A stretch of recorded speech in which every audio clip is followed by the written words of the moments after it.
Hello and welcome back to the Raspberry Podcast. Today I am joined by Ffion Davies. Ffion is one of the best competitors that the UK has ever produced. She is super high level. We recorded this a month ago, but since we recorded this, she just took silver at the World Pro, which is one of the biggest tournaments in the world. She lost in the final by, I believe, ref's decision, and you have to remember that she's still a brown belt, so it's kind of crazy. She's super high level, definitely one of the top competitors in the UK. She's also hilarious. I really enjoyed this conversation. She's ridiculous, hilarious. This is probably the most controversial podcast that I've recorded, but I had a load of fun recording this. I hope you guys have as much fun listening to it. Check it out. Okay. Ffion Davies, how you doing? I'm good, thank you. Thank you for joining me. That's okay. I usually have like an idea about how to start the episode, but I don't even. I'm quite a boring person. So. Really? Yeah. What you been up to? Just to start like that. Training, teaching, and competing. I never would have guessed any of those things. From you. That's totally out of left field. Okay, let's talk about your history in training. You did judo before, right? Yeah. How old were you when you started judo? About 8 or 9. Okay, and you took it pretty seriously from that? No. Oh, no? No, my parents started me in it because they had to do it for like self-defense. They work in mental health. So Oh, really? They were nurses, so they got to like tackle people to the floor. No, not like just tackle them to the floor for no reason, but when they got to like... When they need to tackle when they people need to the floor. like, it needs to be as technical as possible. Politely tackle them to the floor. I had no idea that they teach people judo. That's obviously a smart thing to do. Well, I don't know, because like I work in security now. Okay. So everyone's like, oh, have you like thrown anyone yet? And I'm like, no, because that would really hurt someone. So I think jiu-jitsu would be way more applicable. But then no one really knows about jiu-jitsu, do they? No. That's the problem. Maybe in like 10 years' time, then jiu-jitsu will be standard stuff for people to learn in those jobs. Yeah, you'd hope so. Anyway. Yeah, It'd be a lot more sensible to learn, I think. Fingers crossed. So anyway, you started judo. Yeah. So me and my brother started, and I was just doing it for fun. And then I wanted to compete, and I started competing like most weekends then. My mum would just drive me up, and we'd do a competition sometimes twice in a weekend as well. So it was very like intense then. So at first it was... Is that from quite a young age? Yeah. What sort of age were you? About 10, 11. Okay. When I started like competing most weekends. And then like I was like really quiet and didn't have many friends in judo as well. That sounds so sad. But like I didn't. And there's like a bit of, not bullying, but I wasn't included in the friendship group. I guess it's like pretty standard for kids in general at that age. Yeah, like happen. Like everyone's like, oh, why did you quit? And I'm like, oh, I just lost interest. But really, I lost interest because I didn't have any friends. Really, I had like 1 or 2, and it was just I just didn't enjoy. I just didn't like being around people who didn't like me. It's fair enough. Yeah. So, what age did you stop doing judo? I stopped the first time when I was about 15. Okay. And then I restarted again when I was 17. For like a year, and then same sort of reason again. I didn't really fit in with like the crew up there. It was like I did like full-time training with a Welsh team. So you were on the Welsh national team, right? Yeah, but it's not like there wasn't many people, so it was kind of like, oh, I want to be on the team, and I was like, okay, I didn't really want to do school, so I just was like, oh, okay, I'll just do that then. And you didn't have to go to school? Well, I was doing my AS levels, and then they were like, do you want to just do judo all the time instead? And I was like, yeah, because I hate school. So yeah, I did that instead. I think most people would take that option if they had the opportunity, right? Yeah. So they offered you that, and that is why you came back into judo? Or? Yeah. Okay. So I did like a bit of training. I got really fat. There are pictures. Okay. They are not nice pictures. Okay. So I was really fat. Like I went from... We might be able to put them on the... I've not tried that yet on the podcast. Edit them into the podcast? Yeah, maybe we can put them on there. Well, you've seen the pictures? Yeah. Oh, I'll show you. I went from training every night of the week and just eating what I wanted. Sure. And knowing nothing about nutrition. And I never like cut down a weight category or anything at this time, to just eating all those calories with no training. Because I was like, I'd never from when I started, I hadn't not trained. And it hit me hard, and I didn't realize until I was like, I can't get my clothes on.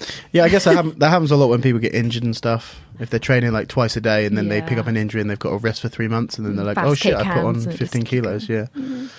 That would be me. Yeah. So then you got back in the training after that? Yeah, and I just started back for like basically to lose weight because I was fat, and then they were like, oh, would you just want to do this? And I was like, yeah. So basically all the wrong reasons. I went to like training full time, and like I had a friend there and she was really nice, and like the girls were really nice. Not that the guys weren't nice, it was just more that I didn't fit into the group, if that makes sense. I just came away from it because, again, don't want to hang out with a bunch of people who I don't get on with very well. Sure. So everyone was very talented in that group, and they were aware of their talents, I think. There were douchebags? Not everyone, but there were a few douchebags who Sure. just made the whole experience crappy. So it didn't matter how many people were nice, it would just be outweighed by that. So yeah. So then you found jiu-jitsu at some point, obviously. Yeah.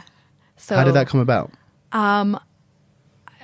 Brett Johns was in my school, in my brother's year at school. Okay. And I saw like on Facebook randomly that he was like won Cage Warriors world title, and I was like, what even is that? Yeah. I thought like cage fighting, there's like a term of like a Swansea cage fighter. It's Yeah. basically just some rough guy who like goes in the cage, and I don't know. I just thought it was like some really weird thing that people from Town Hill did.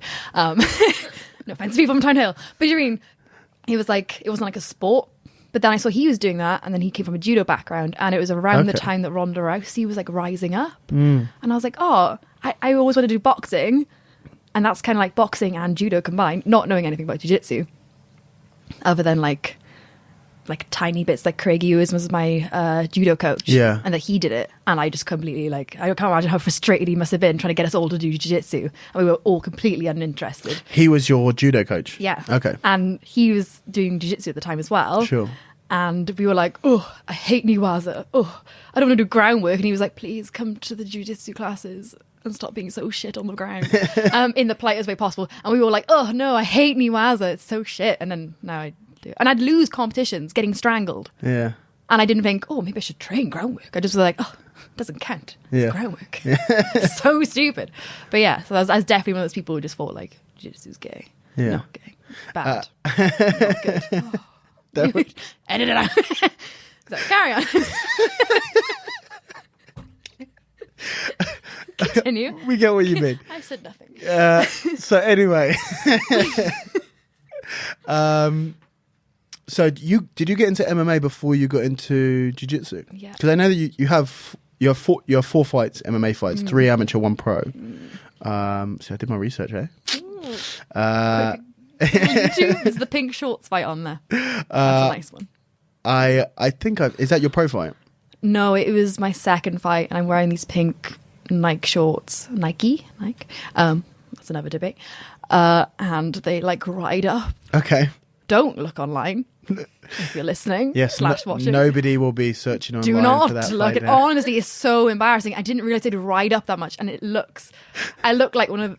I just look like a. Like what's that crazy person in the Jesus story? Mary Magdalene. Because it's Easter. It's very... Anyway, that might be offensive again. Well, I like how you tried to get that. You're like, who's the crazy lady in the Jesus story? No, I just remember in school we watched the clay Jesus story of Easter. Yeah. And they were all made of clay. Yeah. And I just remembered Mary. Yeah. But that was me in the shorts. I'm sorry. So yeah, that, and during the fight I'm trying to like win while my shorts are riding up, and you don't want to like take your hands away to deal with that issue because someone's trying to punch you in the face. That is a legit thing though, because like Ronda Rousey almost lost a title fight because she was almost had a wardrobe malfunction. Yeah. Went to readjust when I think it was Sarah... was it Misha Tate or is it Sarah Camp? Yeah, trying to get on her back. Yeah, someone was on her back and went for an RNC and she let go and it readjusted her top. Yeah. What would you pick? Boob out or? It's just got to be something that you're always aware of. Yeah, I just like the boob out. Yeah. It's not. It's commitment, right? Yeah. So anyway, I'm going to struggle so hard to keep track. What were we talking about? That was like, oh yeah. We were talking about you getting into MMA. That's right. Yes. Okay. And then, so like I started MMA. Oh, you're leaving. Oh. That's so boring I am. I'm done. I'm out. So I started MMA in Chris Reese Academy, and Chris, the coach, there was like, you need to do groundwork because that's sensible. So I was like, cool. So I started jiu-jitsu as well. And it was all not with the intention of actually fighting, I don't think, when I first started. I think it was just more fighting like MMA. Yeah, like it was no intention really. It was just like something for you to do sport wise. And I decided it was like fitness basically. So I was doing weight training. I'd like in judo, I think a big part of me finishing as well was I cut down to 52 kilos. Wow. Yeah, small. How old were you? Like 18. So like that's pretty much at the 18 years old, most women have reached like their physical maturity. Yeah. So you probably weren't any smaller than you are now. This size, yeah. Yeah. And at 52 kilos. Yeah, basically just doing it from like hardly eating, not like just eating healthy. Like I lost weight when I started judo. I lost quite a lot of weight because I'd gone from being quite overweight to losing a lot, and then it just continued to go down. I didn't have as much muscle as I do now, but because I hadn't started weight training until I started back, and I went down to under 52. I don't know why. I just really wanted to. And it was nothing to do with like trying to be better in the category. It was more just trying to look better. Yeah. Because I'd never been lean. Like I'd been like relatively slim, but I'd never been lean. And I just was obsessed with getting abs for some reason. A lot of people are. At 52 kilos, I didn't have abs. I just looked like shit. I looked like a bag of shit. Sure. And so like that was a big part as well. I think I was kind of a bit sad. Yeah, so it's why you got into the MMA. Yeah, and like I felt really like empowered because I started weight training and I'd gone like back up to like 65 kilos or something, and that's a massive difference. Yeah, and people I saw from judo like kind of horrified. Yeah, I felt good. Yeah, and I felt like strong and stuff, but they were like, when I'd see their horrified reactions, like, oh my god, you've gained so much muscle. What is this thing like? Yeah, I was talking to someone about this the other day. She was a chick, and she's, she goes to the gym and she's trying to get stronger. She trains and like got women and family and friends have a problem with girls who do weights. Yeah. What is that? I'm lucky that my parents are both. My dad does weight training all the time. He used to do rugby. My mom does judo or used to do judo. So they've always been like into like muscular shapes or like been encouraging of that. But really, like weirdly, like. No one like objected to me starving myself to this tiny weight from about 65, like because I did a little bit of training and then went back to judo, so I wanted to like not start as overweight as I was, but no one had any objections to me getting really tiny, like scarily tiny, except for my mother and my father, like unhealthy really. Yeah, and they were like, you look tiny, like what are you doing? And I'm like, no, I'm just eating healthy. And they were like, I don't know. But like everyone was horrified when I gained weight. I worked in a pub as well, so like an old man's pub, and they'd you'd have the regulars coming in and they'd give me loads of compliments when I was tiny, but when I gained weight, they was kind of like, oh, you've gained a bit of weight. Yeah, I find it so strange that people think that it's okay to tell women that they don't look the right shape. Yeah, just like, but not even like. Did you feel that way? But people feel that it's okay to say that they look too muscular, but you wouldn't tell someone that they look too fat. No. They were like, "Oh, you're getting a bit broad there. Don't get any bigger." Yeah, do people say that to you? Yeah. Oh, yeah. You look good, but just don't get bigger. Yeah. Fuck off. Yeah. I just find that it's the weirdest thing. I don't understand it. Yeah. But yeah, so basically if you listen to this and you see a girl who's muscular and you want to comment on it, don't say anything. Don't tell them. Say they look good and don't tell them not to get any bigger. So you're training MMA at Chris Reese's. Yeah. And so I started jiu-jitsu as well, and I had no interest in the gi. Which is funny because now I love gi so much. Pajama life. That's a bit weird that you didn't have interest in the gi considering you came from a judo background. Yeah, it was kind of like just at the time felt so much bitterness towards judo. Oh, okay. Stupid because it's nothing to do with the sport. But just everything. You wanted to clear yourself completely from it. That away makes sense. from it, but still do something that, like, I was never good at anything. Like I was crap in school. Like academic, it was like just keeping my head above water in school kind of thing. And I wasn't like particularly good at any subjects. I wasn't actually very sporty. Like I wasn't good at sports. I was only good at judo because I'd done it from such a young age. Sure. So I was just good at that. Yeah. And that was just from longevity, not because You were naturally talented. No, I was actually good at not being thrown, but terrible at throwing people. Like Really? everyone's like, oh, your judo is such high level. No, it wasn't. It was not. Like I was in the Welsh team, but I wasn't in the British team. And I medaled as a junior and stuff. I like won the British as like a junior or like cadet or something. But at senior, like I got a bronze. I think I scraped a bronze. I think. Once. I don't know enough about judo and enough about your career in judo to work out whether you're being very humble or accurate. No, but I have like, no idea. I can't comment on I was it. good at not being thrown. Yeah. And people were like, oh, you're strong. Because everyone's always said I was strong. So I always like, well, that's about the only thing I can do. So I want to do something that was kind of close to it without being like involved in that same sort of circle. Yeah. Because everyone in Wales knows each other from judo. Everyone in the UK probably knows each other too. So Yeah. I just want to do something out of it, but still keeping those skills kind of involved. And so I wanted to do no gi because I was like, oh wow, like without the gi, what? And I remember doing these like drills as well in judo before. Well, we took our gi jackets off and just kept the belt on. And girls I couldn't normally throw, they'd smash me. I could throw them because we like closer, and I really liked like a hip toss or goshi and like the uranag. So I could get in close and I could actually throw them, whereas normally I could never get near them because they were so much better than me technically that So I could kind of the taking the gi off kind of allowed you to use your physicality a little bit more. Yeah, like I mean, I was a bit more of like a brute. Yeah. Do you know what I mean? Like Yeah. a very clumsy but hard to throw Sure. lump, basically. And I carried that into my jiu-jitsu. So, I guess you start training no gi, and then you start to get more down the grappling path. Yeah, and then I met Bryn, and he was training full-time jiu-jitsu, and he used to glare at me. He says he wasn't. He was glaring at me, but I think he was just like confused, like a female in the gym. It can be very confusing for some people. He's got quite an intense look. Yeah. Of like, it seems like rage, but he's really nice. But like, he just looks like angry.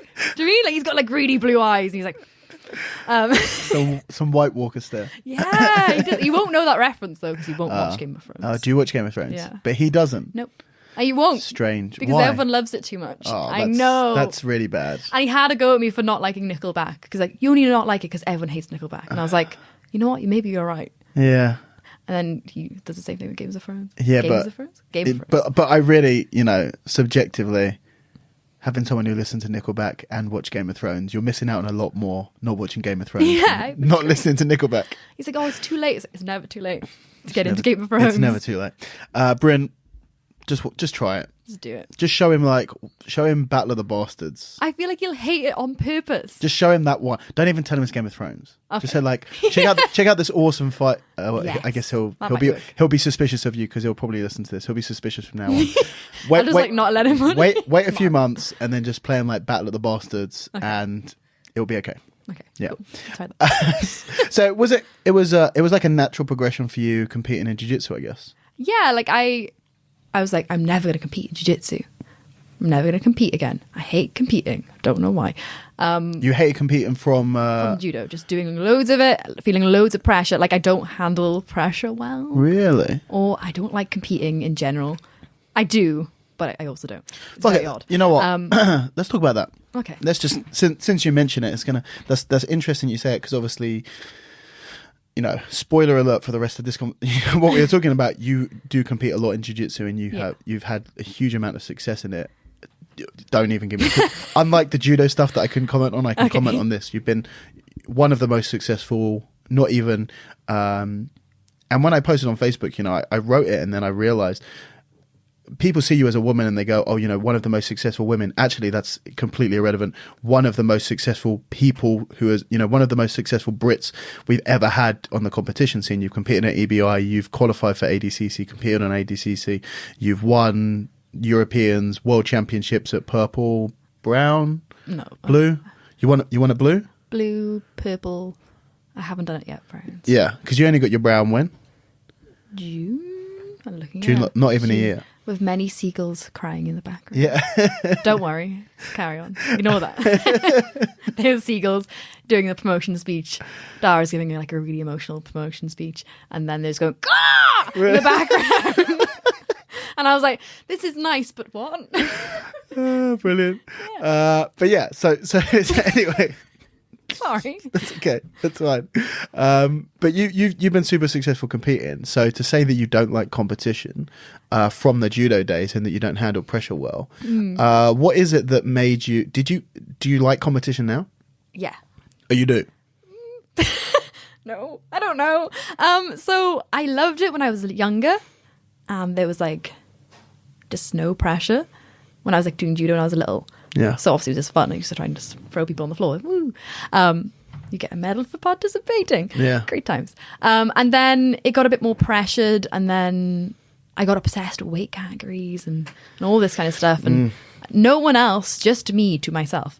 And just I wanted to be in the British team really badly and stuff. And like you had to win the British to get in it. And then as a junior, I won it, but then I didn't get in anyway because, I don't know, probably because I'm shite.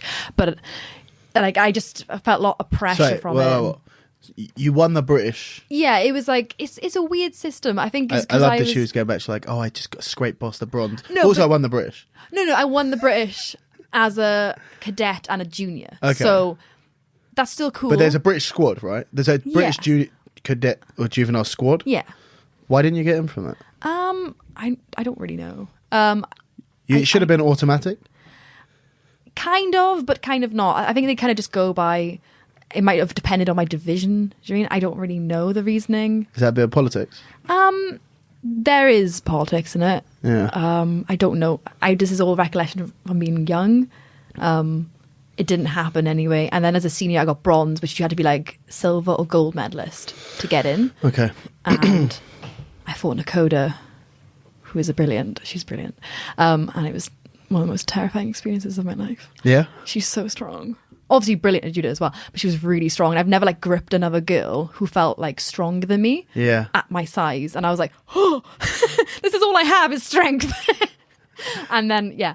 So like I had her earlier as well. So like I ended up getting the bronze, but that was at senior, but like I wasn't good enough for like the British team. And I always had like, Olympic dream and all that. But I think it was more to do with like, I just wanted to go to the Olympics no matter the sport. Okay. Do you mean it wasn't like... Yeah, I totally get that. Like, I wasn't like in love with judo. It wasn't like, judo is my dream. It was like, the Olympics is cool. Yeah, the Olympics is cool, and your parents got you in judo, so that's the only thing that you're good at. So that would going to be the avenue that you're going to take. That'll be something that I'll do, because I can't do very well in school. I just was crap at everything else. So I just thought, I'll just do this because I'm kind of okay at it because I've been doing it such a long time. Yeah. And then when I started jiu-jitsu, it was the first thing I ever like showed an aptitude for. Is that the right word? Yeah, that is. Yeah. So like, do you think that's from the judo background? Yeah. Or do you think that if you did no judo whatsoever and you started jiu-jitsu at the same time that you did, the same age, that you would have taken to it as... I like to think I would. Yeah. I feel like as much as judo has been a massive benefit, I can't deny that.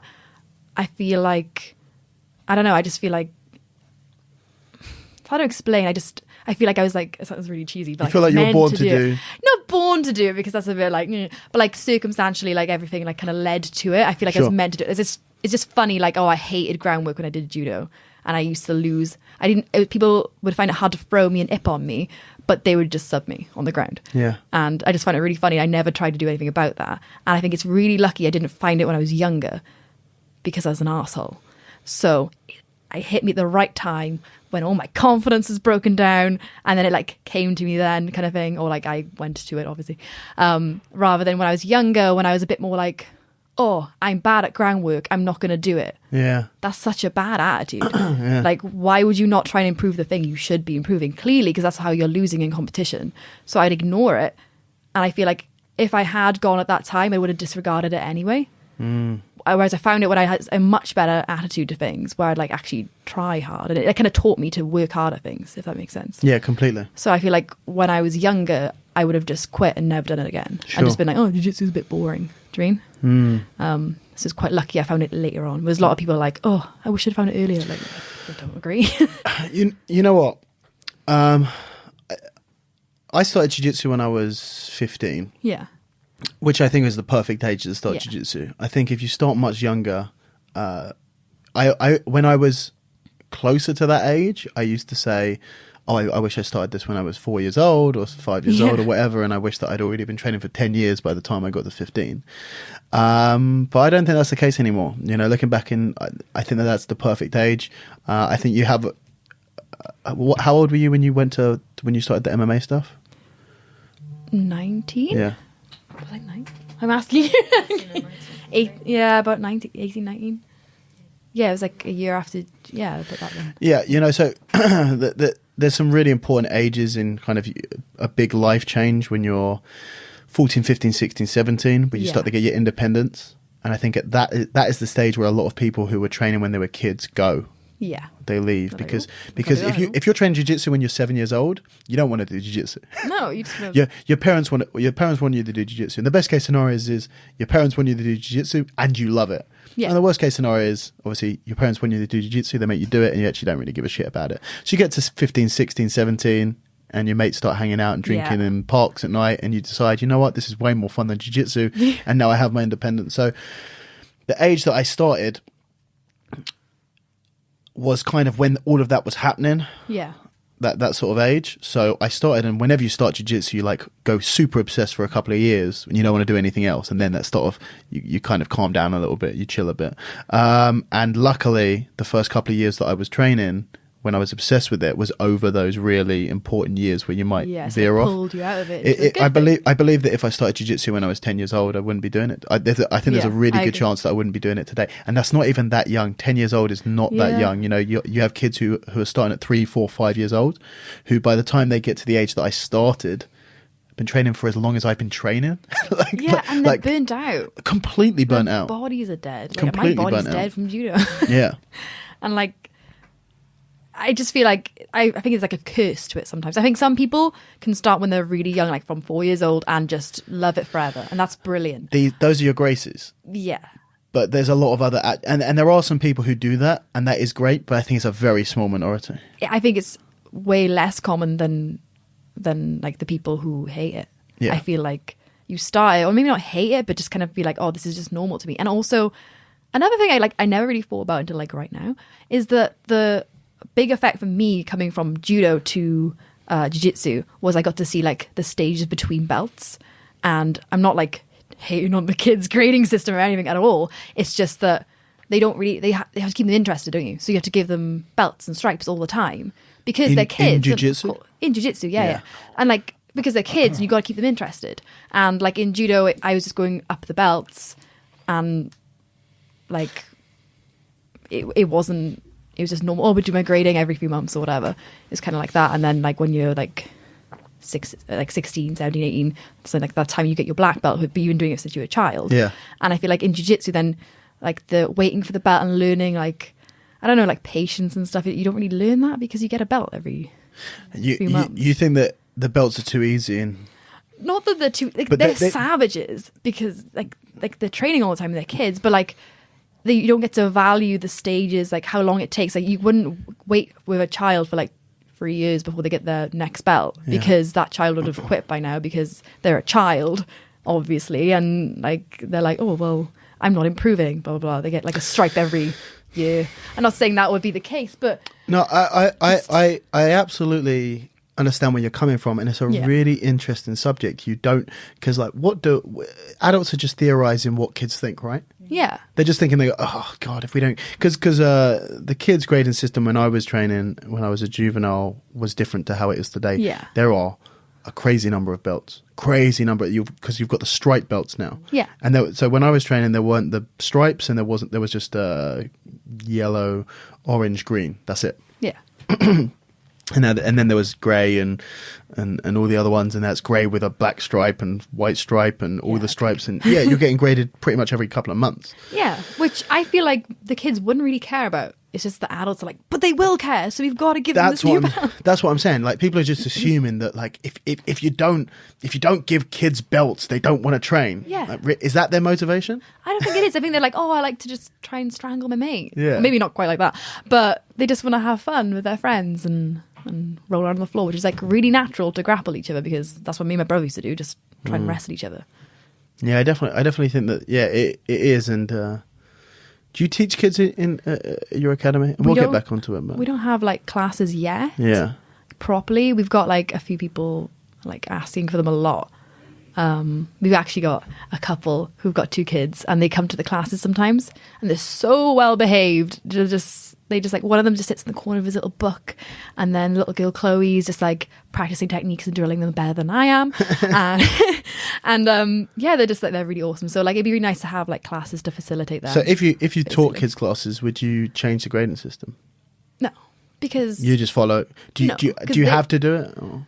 Those 2 kids already had grades, so I'd never be like, okay. yeah, they train elsewhere, and the whole family like transitioned to our gym, so I'd never take the grades away. I'm not like passionate about it, you mean? But just like, if you started a kids training program, would you go through would you go through IBJJF style of grades, or would you just go, you know what, there's gonna be 3? Because the problem is, like, I've got a lot of opinions on kids training and how important kids training is, because I don't think it's that important. Yeah. Because like, no, I know. You know, I just don't think the pressure that you're putting on these kids, I don't think is necessary. And I think that most of them aren't going to make it through the adults anyway, but some of them will, and they'll be awesome. But I think just the majority won't. But, you know, even if it's something they just do whilst they're kids and they have a good time and have experiences, then that's great, whatever. But, the problem you've got a kid who starts at 4 years old, and he's going to get his blue belt at a minimum earliest of 16, 12 years later. Yeah. Now that is the time that, had he started at 16, he gets black belt. Yeah. Like, think about that. Yeah. So like, you start at 4, not uncommon. Most academies will start at 4 or 5. By the time he's able to get the first belt in jiu-jitsu, if it was an adult training, he would almost guaranteed get his black belt in jiu-jitsu, which is mind-blowing. So within that same time frame, you have to go, if there's only 3 belts, you're going to get that, every 3 years? Yeah.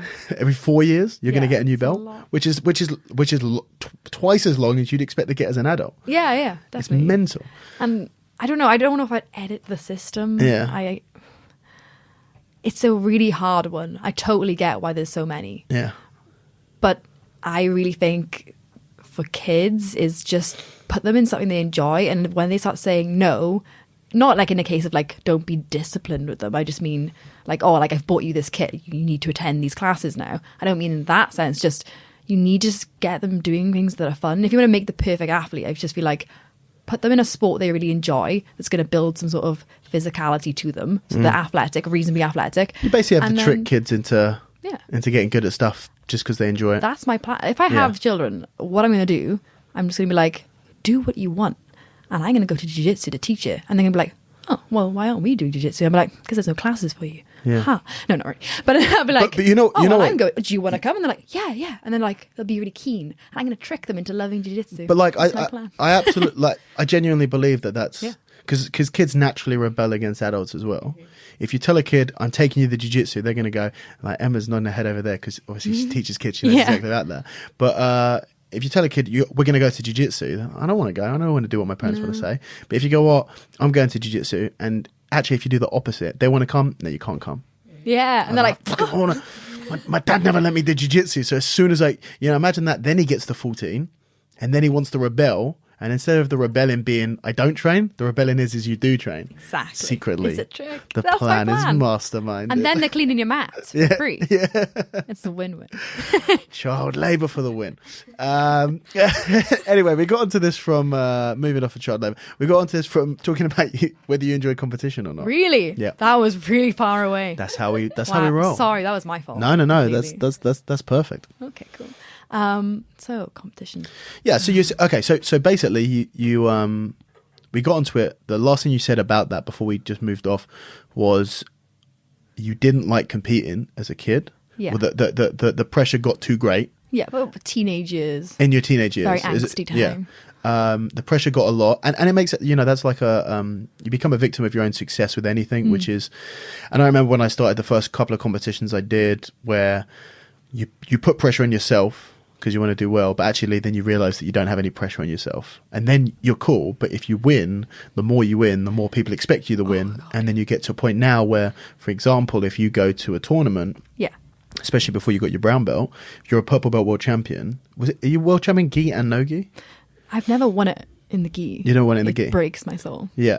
So, but let's say you're no gi world champion. Yeah. At purple belt, if you entered a purple belt division, you're expected to win, and that can be a lot of pressure. Yeah. So you become a victim of your own success in that regard. This is why, like, I talk to white belts, and they're like, "Oh, there's so much pressure." I'm like, "You guys don't even know what pressure's about. You guys don't even have a clue what pressure is about." I don't mean this in like a. I don't know how to say it without being like a thing. But like, go for it.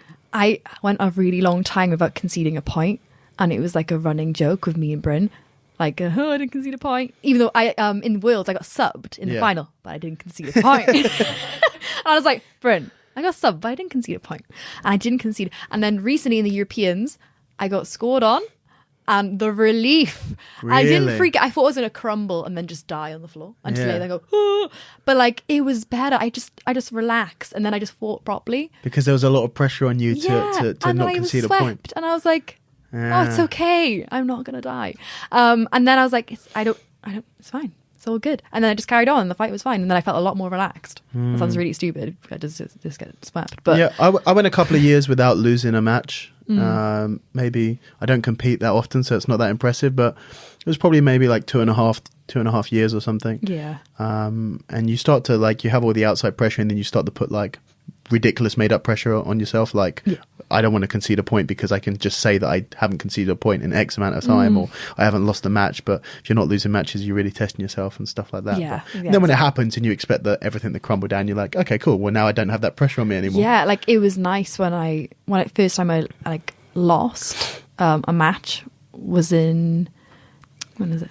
It was 2 years ago in Grand Slam in the absolute final. I lost because I kept, it's so stupid. I was like, I think I had ranted about someone not knowing the rules earlier that day or something, like, oh, they don't know the rules. And then I proceeded to put my fingers inside the gi pants, like the wrong way around, and lost by like 2 penalties. Oh, and the ref was like pointing at my hand going, and like, no.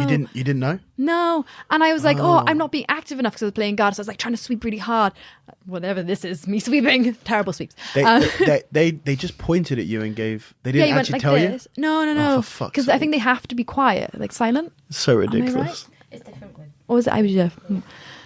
I know they're different. It's so ridiculous. This. And I was like, what's he pointing at? I'm not moving enough. I'm not being active enough. So I was like, oh, all right. So I was trying to go crazy and it was fine. Like, it was just like I put my fingers inside the key. Yeah. And everyone was at such a distance. They couldn't explain that to me either because like Bryn and Ben and you were there too, were like in the distance and couldn't be like near enough the mat to even let me know. It was so stupid. But it was also... I guess the argument they make is you should know the rules, but still. Yeah, 100%. How hard is it? What belt were you? Purple. Yeah, no excuses. Yeah, but like, how hard is it to go like, when I ref at clear, so I go, don't put your hand in the... Yeah.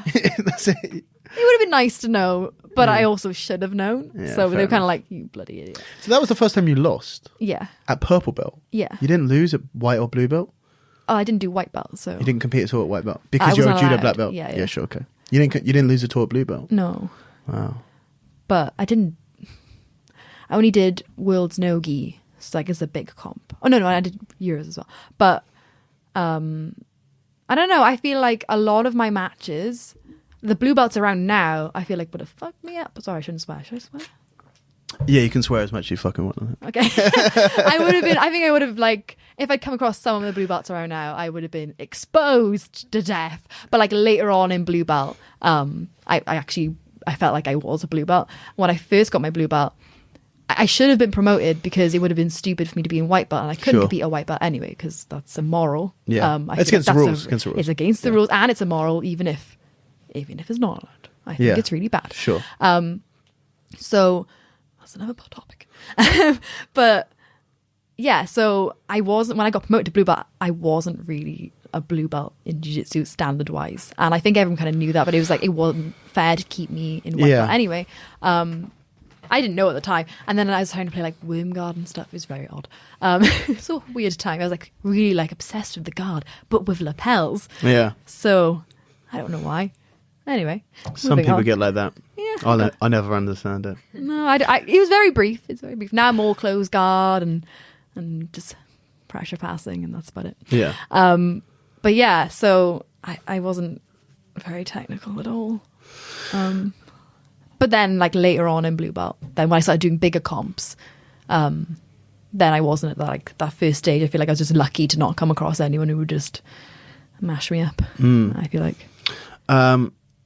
What we're talking? We're talking about you competition. Oh my god! I'm sorry. It's not your fault. I actually think it's half my fault because I keep on asking you. You keep on saying something like, "Hold up, Ffion. Let's just." You're saying like ridiculous I say weird stuff. things. Yeah. Okay. Yeah. You say weird things. I pick up on them, and then I want to know more. Say more. Just say less. No. Okay, so where were you in that narrative? It was you had a lot of pressure on you from competing in your teenage years. Yes. And then, so let's just say at one point you didn't like competition. Yeah. And then at some point you liked competition more. So I watched the Welsh Open and I was like, I'm not going to compete. I'm just going to watch. And I watched and I was like, I really want to compete so much. I was like looking at the girls fight and I was like, I want to fight you. And you have like a natural competitive... Oh, I'm so competitive. Yeah. But I felt like I wanted to like suppress it because I'm so competitive because it can be very bad. And it's something I've had to overcome training wise. Are you competitive in everything? In everything. Have you ever played Mario Kart on the Nintendo GameCube? No. But Okay. I can try. Yeah. You should don't worry about being competitive in it though. We will play some Mario Kart. Play it. No, I'm really bad at video games as well. Oh, okay. Like so bad. Yeah. But I will try and win. Yeah, Emma's going to take a W London. today. Like yeah, for sure.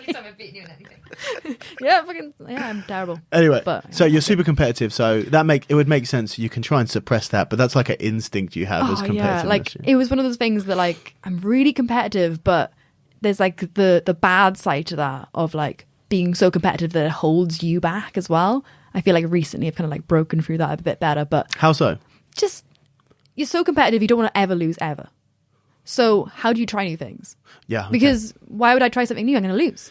It's Yeah. not like I wasn't exactly thinking that way, but I think meeting Bryn really like ironed that out of me because he's so the opposite. He's not super competitive at all, actually. Like he's really humble and he's just, not that I was egotistical. I hope I wasn't anyway. But I get, you know what? That's kind of what, I think that's what, I had this discussion very recently. It's so weird. Like whenever I'm talking about something in general, like in my life, and then whoever I have on the podcast that week just happens to talk about the same sort of thing. You around. I've been bugged. But yeah, talking about sort of like what is ego? Like, you know, when they say like leave your ego at the door. Well, actually, a lot of the time what they're referring to is like hyper competitiveness, right? Yeah. Because they go, leave your ego at the door. Someone catches you in a sub, just tap and carry on. You know, every tap is you learning. But it's like, I don't want to fucking tap. You know, I don't want to lose this role. And absolutely, when you take that too far. But when people say leave your ego at the door completely, you're going to be you're not going to have any hope of being successful in competition. Like how many Olympic athletes are you going to find who would consider themselves not competitive? No, yeah. Like if you're not competitive, then where's the desire to kind of strive to win? So you need it to, but then it can go too far where, like you're saying, it can hold you back. Where you're so competitive that actually you want to play it safe to guarantee, and it's going to slow down your progress a little bit. Yeah, so I felt like that a lot in competition. I felt like I'd hold back so much because I was like, I need to conserve my energy. I need to make sure I'm ready for this next fight if I get to the next fight. And I was really like that. I wouldn't open out and I wouldn't fight my best because I wouldn't open out. It was so weird. It was like, it would like hold me back. And then when I lost a fight, it was like relief. But then I was like, well, that just proves that I'm shitty anyway. It's very odd, very conflicting ideas. Whereas being really competitive, but also just thinking I'm terrible and I don't deserve to win anyway. Yeah. That sounds really dramatic, but like, just like, oh, I've lost. Oh, well, that just proves I'm crap anyway. Why am I even bothering? Because I'm just crap at things.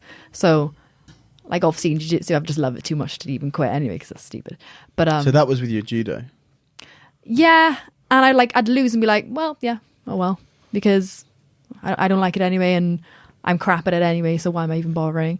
And then jiu-jitsu wise, when I first lost, it was kind of like relief, but I kind of like had those thoughts again where I was like, oh, I'm crap at it.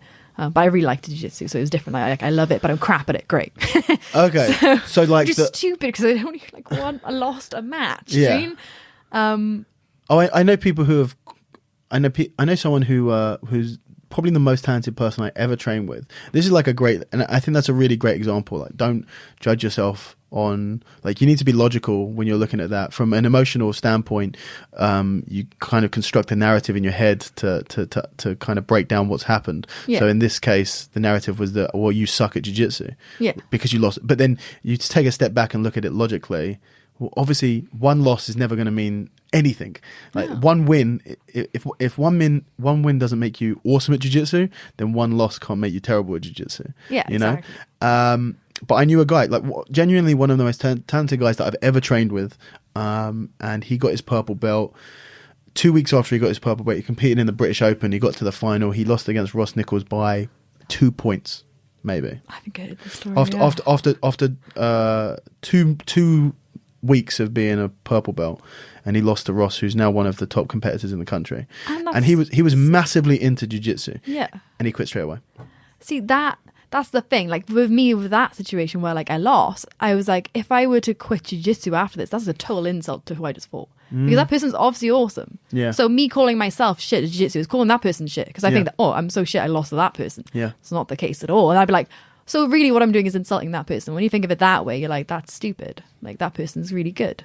It's okay. I'm really good too. I'm going to get better. And that's a much better attitude. I think meeting Bryn was really important because he just kind of pushed those kind of weird mindsets out of me and was like, oh no, like, we're working on this. So when you roll now, you just work on that. And I'd be like, oh, okay. And I just like make little goals for myself while training. And now it's gone to the other end of the spectrum where I start playing with things that we do in class in a competition, not on purpose, just like, oh, we've been working on lasso. Yeah. I'm really bad at lasso, but we've been working on it recently and I'm just playing it now in the room. Yeah. For some reason. How did it go? Yeah, it was all right. Yeah.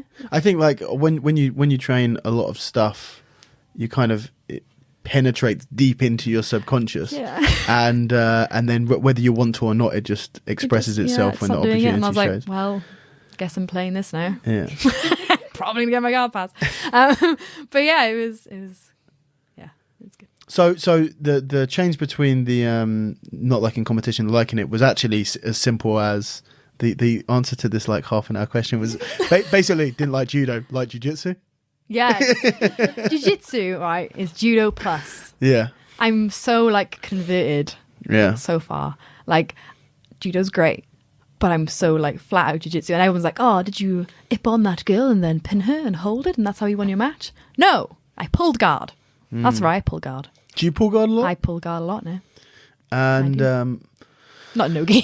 so do a lot of people, do you find that a lot of people still consider you a judo girl? 100%. It's so annoying.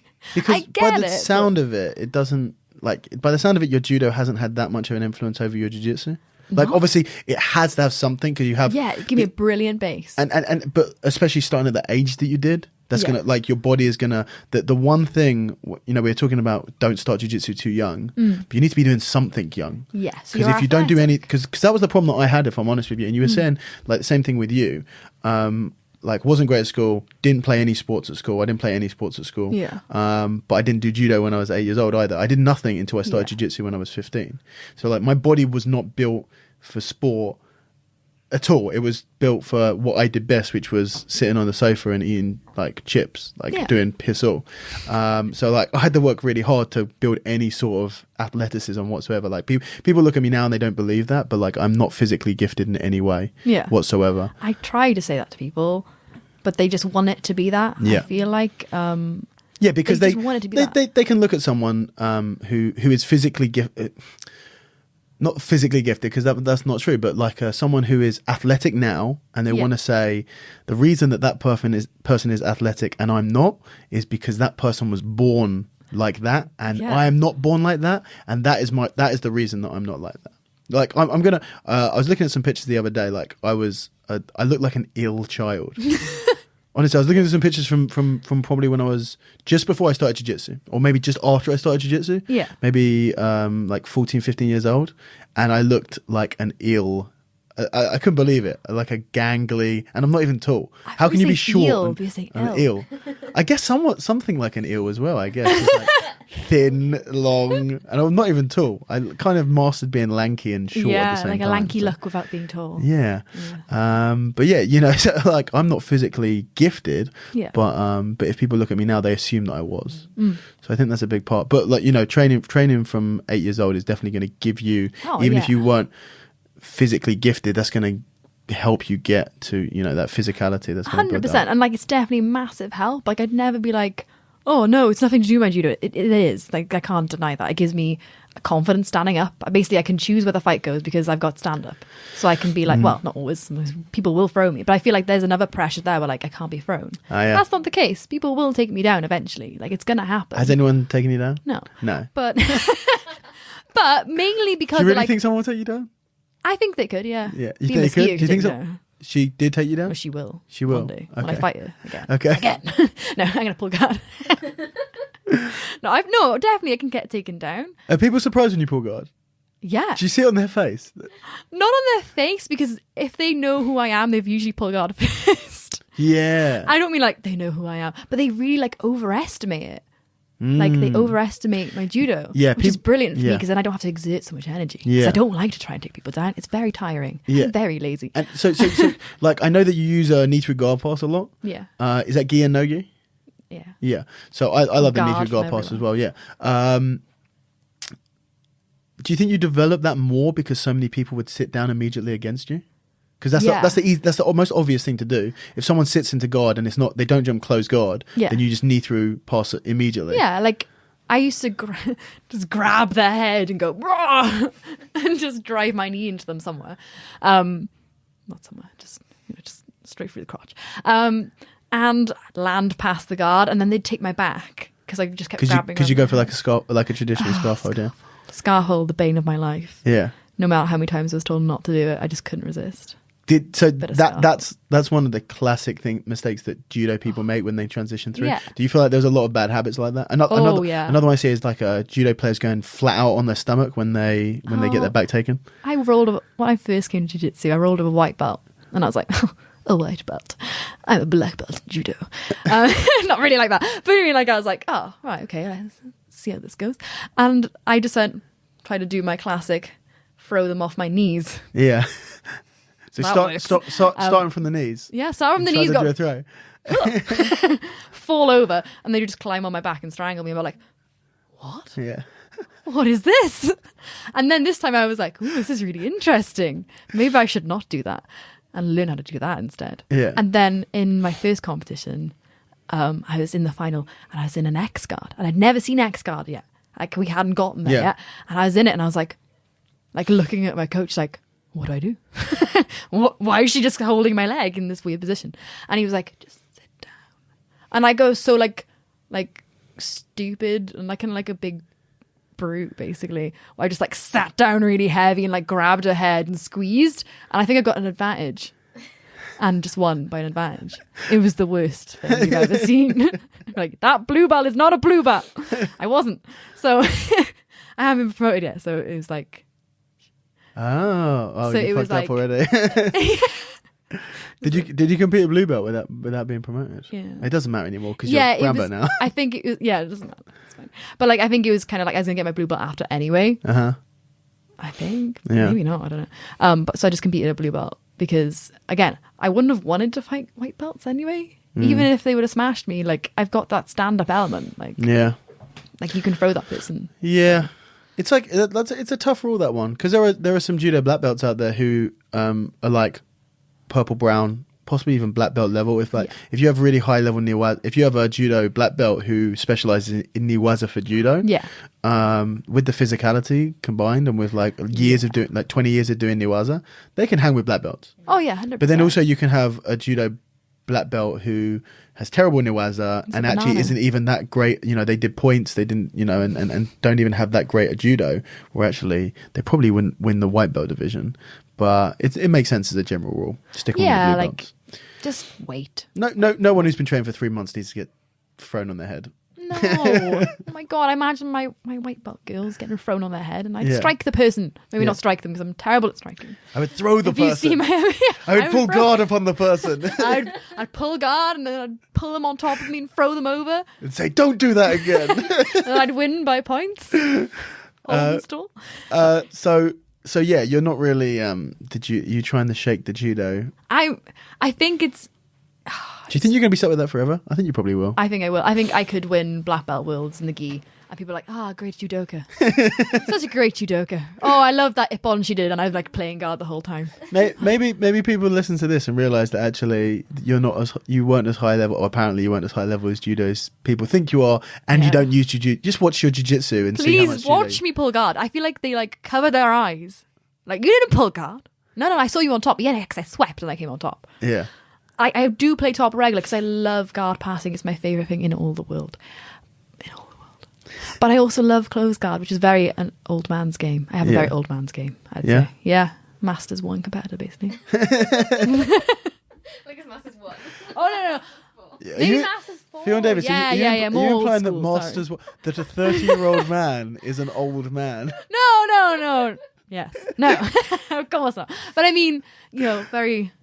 I feel like I got old school jiu-jitsu. I feel like I love guard passing. I love close guard. Bit of judo in there, apparently, And I also love like a good hug afterwards. Yeah. When I lose, no one's into the hug. I'm really upset by this. Have you seen the fight with Rodolfo Vieira and Bernardo Faria? My heart. And Bernardo's the nicest man ever. And he loses and he's like crying. And Rodolfo's like hugging him. It's like, it's okay, man. And they're like hugging and it's a really emotional moment. They won't do it with me. Wait, when you beat someone? No, not when I beat someone, because I understand. Like they need whatever they need. They need this. If they want to hug, I'm there. Yeah. But they usually don't, which is fine. It's tough. But when you lose? When I lose, I'm ready for the hug, but they're not so into it. I lay on the floor and I'm crying and go, come down to me. And they don't. Never. So in future opponents, when I lose, come and give me a little cuddle. I'm not going to push you away.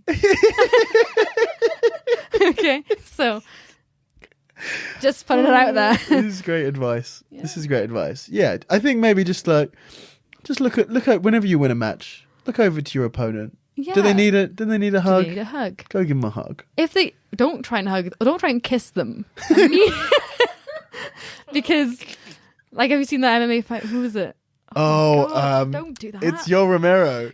He always does it. I know you, Michael. Don't do that. Always. I mean, just get a sense. If they want that, do it. Because you got to comfort them. Because you know how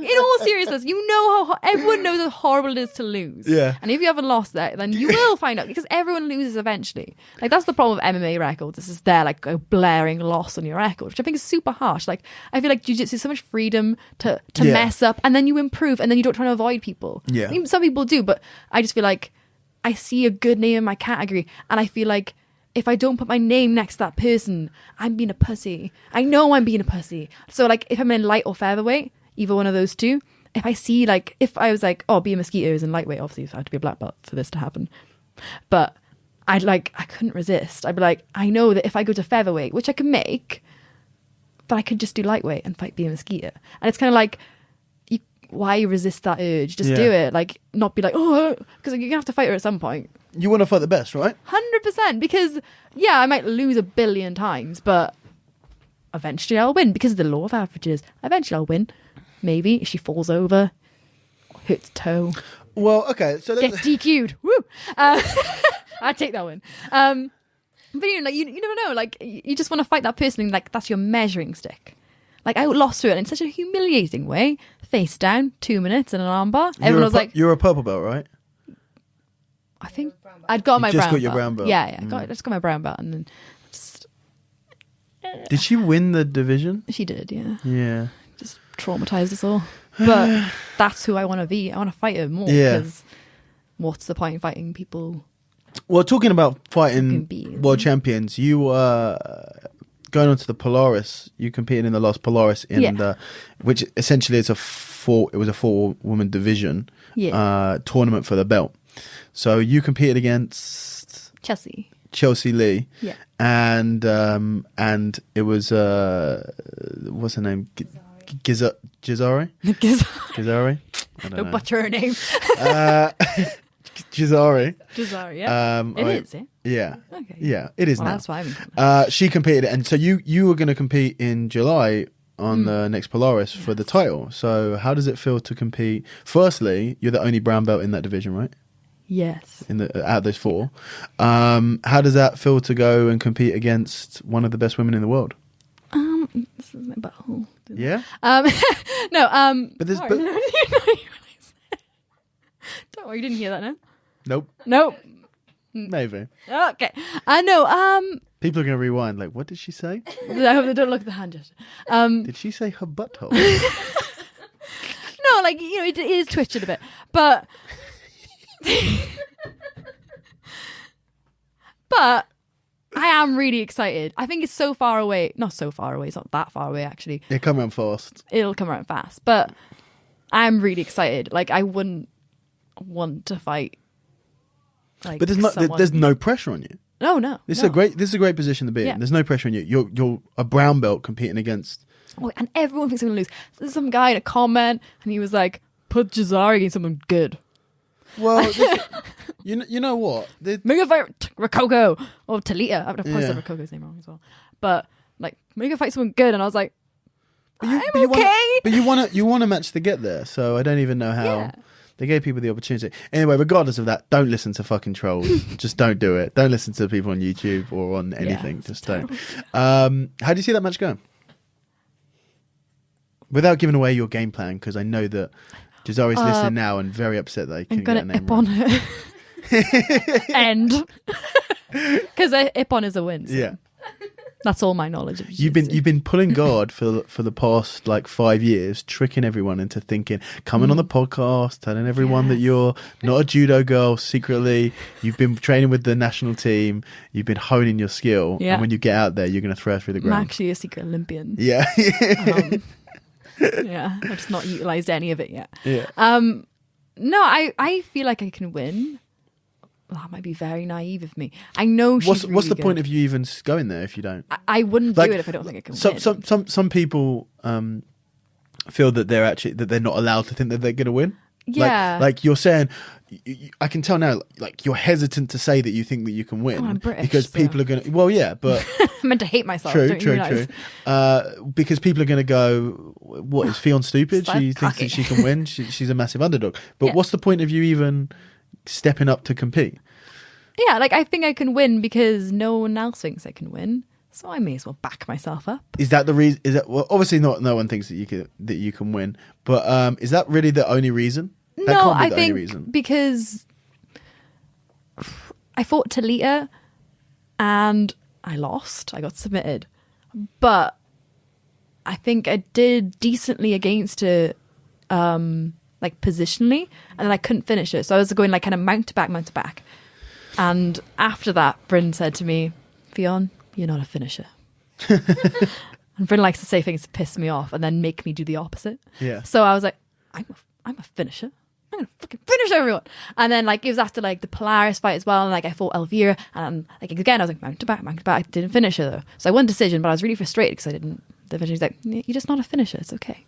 It's okay. Point jiu-jitsu. You could have point jiu-jitsu." I was like, I'm not gonna point jiu-jitsu. So I was really annoyed, and I was like, I'm gonna finish everyone now. And like I've been really trying to work hard on like just subbing everyone, and like that's part of like letting go and like being looser. Having more fun, trying to be Marcelo Garcia, basically. Channeling Marcelo. Is Bryn trying to trick you into? He's just trying to trick you. Yeah. But you're onto him. But it's probably still working by the sound. It still works because it still annoys me because he says it very convincingly that he might actually believe it. I don't know. Maybe he does think I'm just really crap at finishing people. And then like in the Euros and the Rome just gone, I was like, subbed everyone. And he was like, Did you do all 4 divisions? Well, three of them. Weight and absolute. Weight and absolute in the gi, and then no one in my division. So you just did the absolute. So I just did the absolute. You got 3 golds? Yes. And you subbed everyone? Yes. How many fights did you have? Not that many, only like 6. No, like across 3 divisions. Like, Well, it doesn't matter. It's still 6 matches. yeah, like the people in It's it still were really it's still good, 5 more so- matches than I like to have in a day. Yeah. Oh, it was across 2 days. So, Still. like the people in it were really good. So I was really pleased because like the quality of the people was good. Like I knew the names and stuff. Yeah. And, like it was cool. That was really nice. And, So this brings me to another thing. I'm thinking about when you're talking about fighting on Polaris and you're up against an incredibly high level athlete, and it's definitely going to be hard, but not impossible. How long have you been doing jiu-jitsu for? It's not super long, right? it'd be 5 years. in Yeah, so that's like November. really, really not long at all. Yeah, 4.5. It's 4.5 years now? Yeah. Yeah, that's 5 in November. That's really not long at all. And obviously, like, you have the background in judo, but from doing the Niwaza stuff, you've only been doing 4.5 years, which makes me wonder, like, your...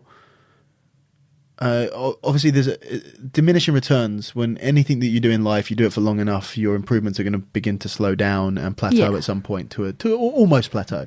Obviously, when you first start jiu-jitsu, even if you're absolutely shit, and I was trying to explain this to someone the other day, the first month that you train jiu-jitsu, you will learn more than you will do in any other month of your jiu-jitsu career, because you're going from nothing to 5 techniques. Yeah. But learning 5 techniques, properly learning like 5 new techniques in a couple of weeks is, you know, by the time you've been training for 10 years, you'll learn 5 new techniques in the next 10 years. You know? It can be like that. Which makes me wonder, you know, from obviously it's hard to analyze yourself, but you must still be progressing really quickly. Because you're still really early in your jiu-jitsu career. So, like, I've been training for like 12 years now, and I'm not sure how much better I am now than I am 5 years ago, you know? Honestly, without being completely cheesy and just being like, oh, my boyfriend's so great. No, but like, Bryn is a brilliant coach. Absolutely brilliant. Like, he has a brain I don't understand. But he can just, I'm not very smart, but he's really smart. And then I just kind of like go forward with aggression. And then he just goes, do this. And I go, okay. And I do it. And it works. And like, he's like made little systems and things. And yeah, and it's just been brilliant. So basically I just take You feel like your progress is still really really 100%. Steep. Yeah. Do you feel like he's programming you opposed to you actually learning how to do jiu-jitsu? That's what it sounds like. Yeah. You're okay with that though? I'm fine with that. Yeah, that's fine. Literally, he'll say, do this. And I'm like, okay. And I just trust it. And then it works. And it was like, for example, this closed guard break. I just kept getting fucked up from closed guard. And I just couldn't get over it. And he was like, just do this. And then just don't think about it. And I did it. And I got out. And then I went into a deli heaver. And I was a bit trapped there. And then I lost. But I got out of the closed guard. So I was really happy. And that was like a hurdle I got over. And it's really hard to explain. He's just a very good instructor and would break things down. And I was so used to just repping out techniques in judo. And it's such a different mindset where we'd like stop and think about things, not just continually rep something where you're either going to be good at it or you're not. So it's kind of like we'll keep throwing a bunch of darts and one of them might hit a bullseye. Yeah. I wasn't hitting a bullseye. Like I wasn't going to be an Olympian or I wasn't going to be like an elite athlete, and just slamming a hammer into a nail wasn't working. So like I really feel like Bryn's approach is very much jiu-jitsu for everyone, because like anyone can take the concepts and take them forward. And I'm with Kit Dale on it. I don't like drilling. No.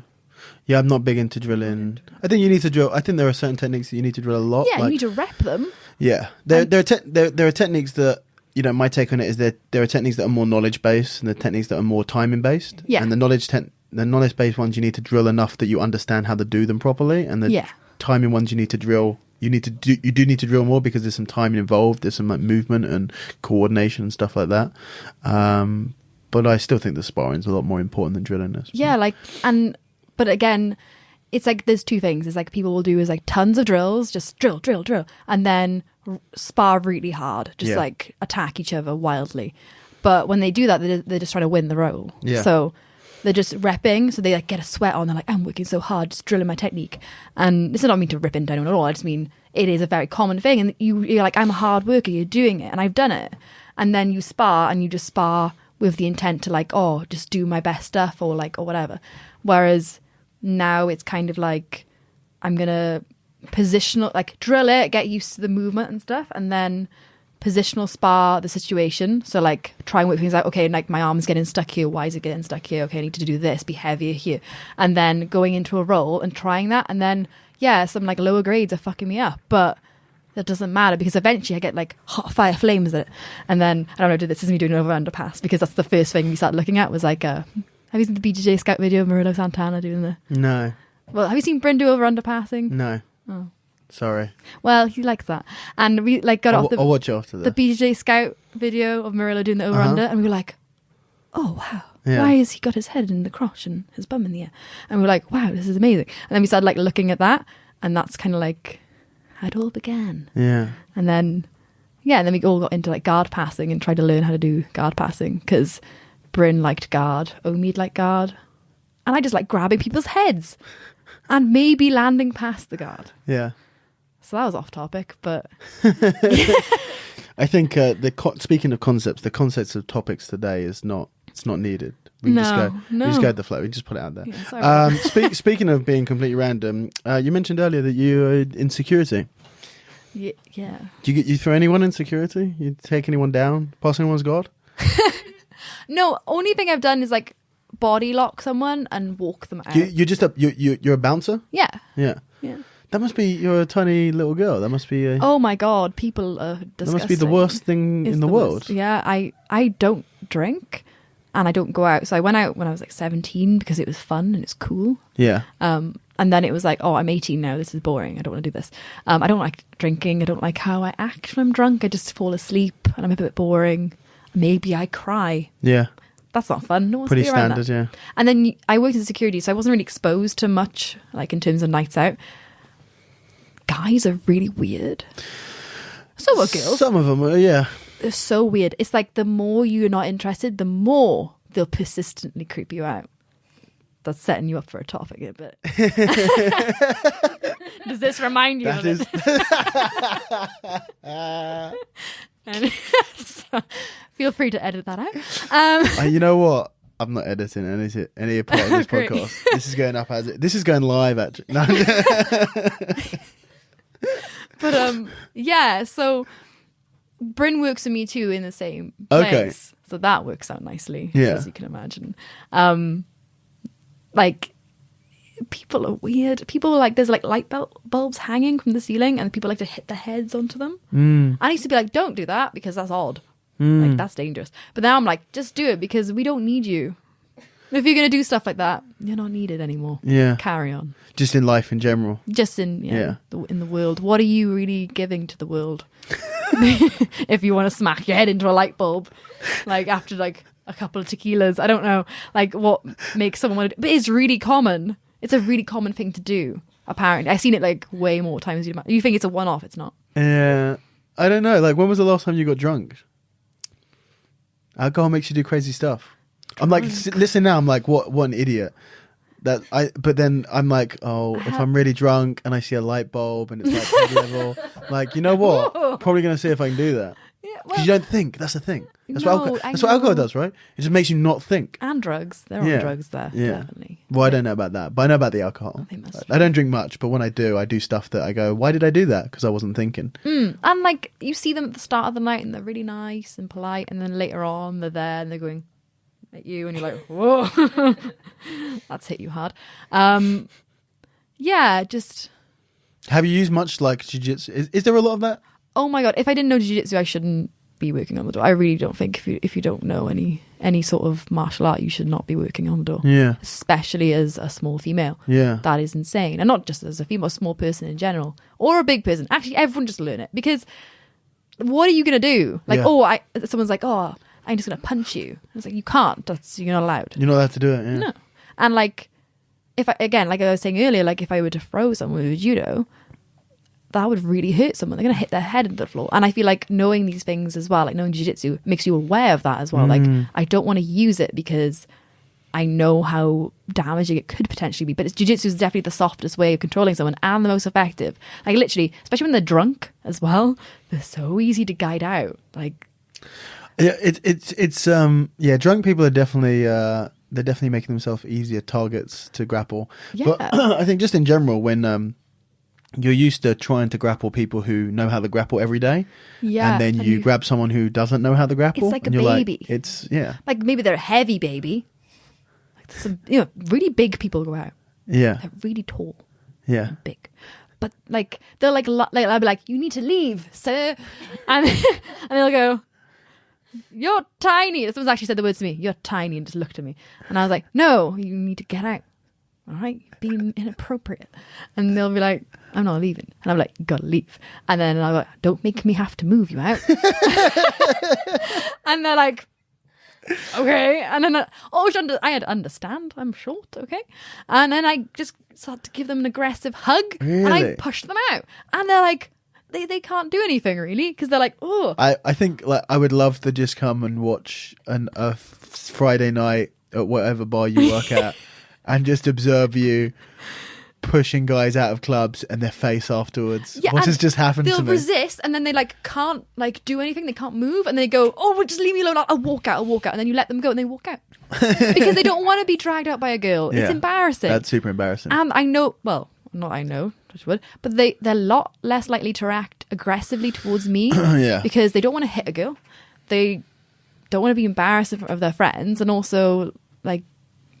Yeah, like everyone's looking at them, trying to be like that. Jeez, so it's like it's quite good in a way. Not the creepy people, but it's a good benefit to be a girl. And then they're like just like laugh at me, and I'm like, no, I can back it up. It gives you so much confidence. I like so much confidence. And then doing the work or doing jiu-jitsu? Do jiu-jitsu, yeah, like the work just. But I work in such a nice place, and everyone there trains. Like who's Dulcet? Oh, really? Yeah, like Shane and Aaron are both MMA fighters, or like Shane used to do MMA. Aaron is an MMA fighter, and then Bryn is there, jiu-jitsu. Did an MMA fight once. And I did a bit of MMA once upon a time. Can't strike though. And jiu-jitsu. And a bit of judo. Yeah. Judoka. Yeah.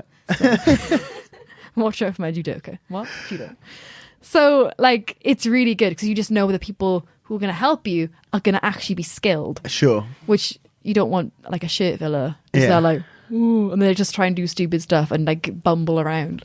Like, I had one guy trying to block me out the way and be like, oh, no, don't go up here. Like, I'll protect you. I've started like dragging someone out, and then like civilians come in and they're like, oh, I'll help you, get off it. And then they start to fight the other guy, and the guy was just leaving because he was like, oh, I'm just gonna walk out because this girl is telling me to leave, and I just feel a bit embarrassed. And then that guy's like, I'll save you. And then they start to argue and they start to fight, and I'm like, I was handling it. Yeah. And then you just had to, I don't know, be all manly.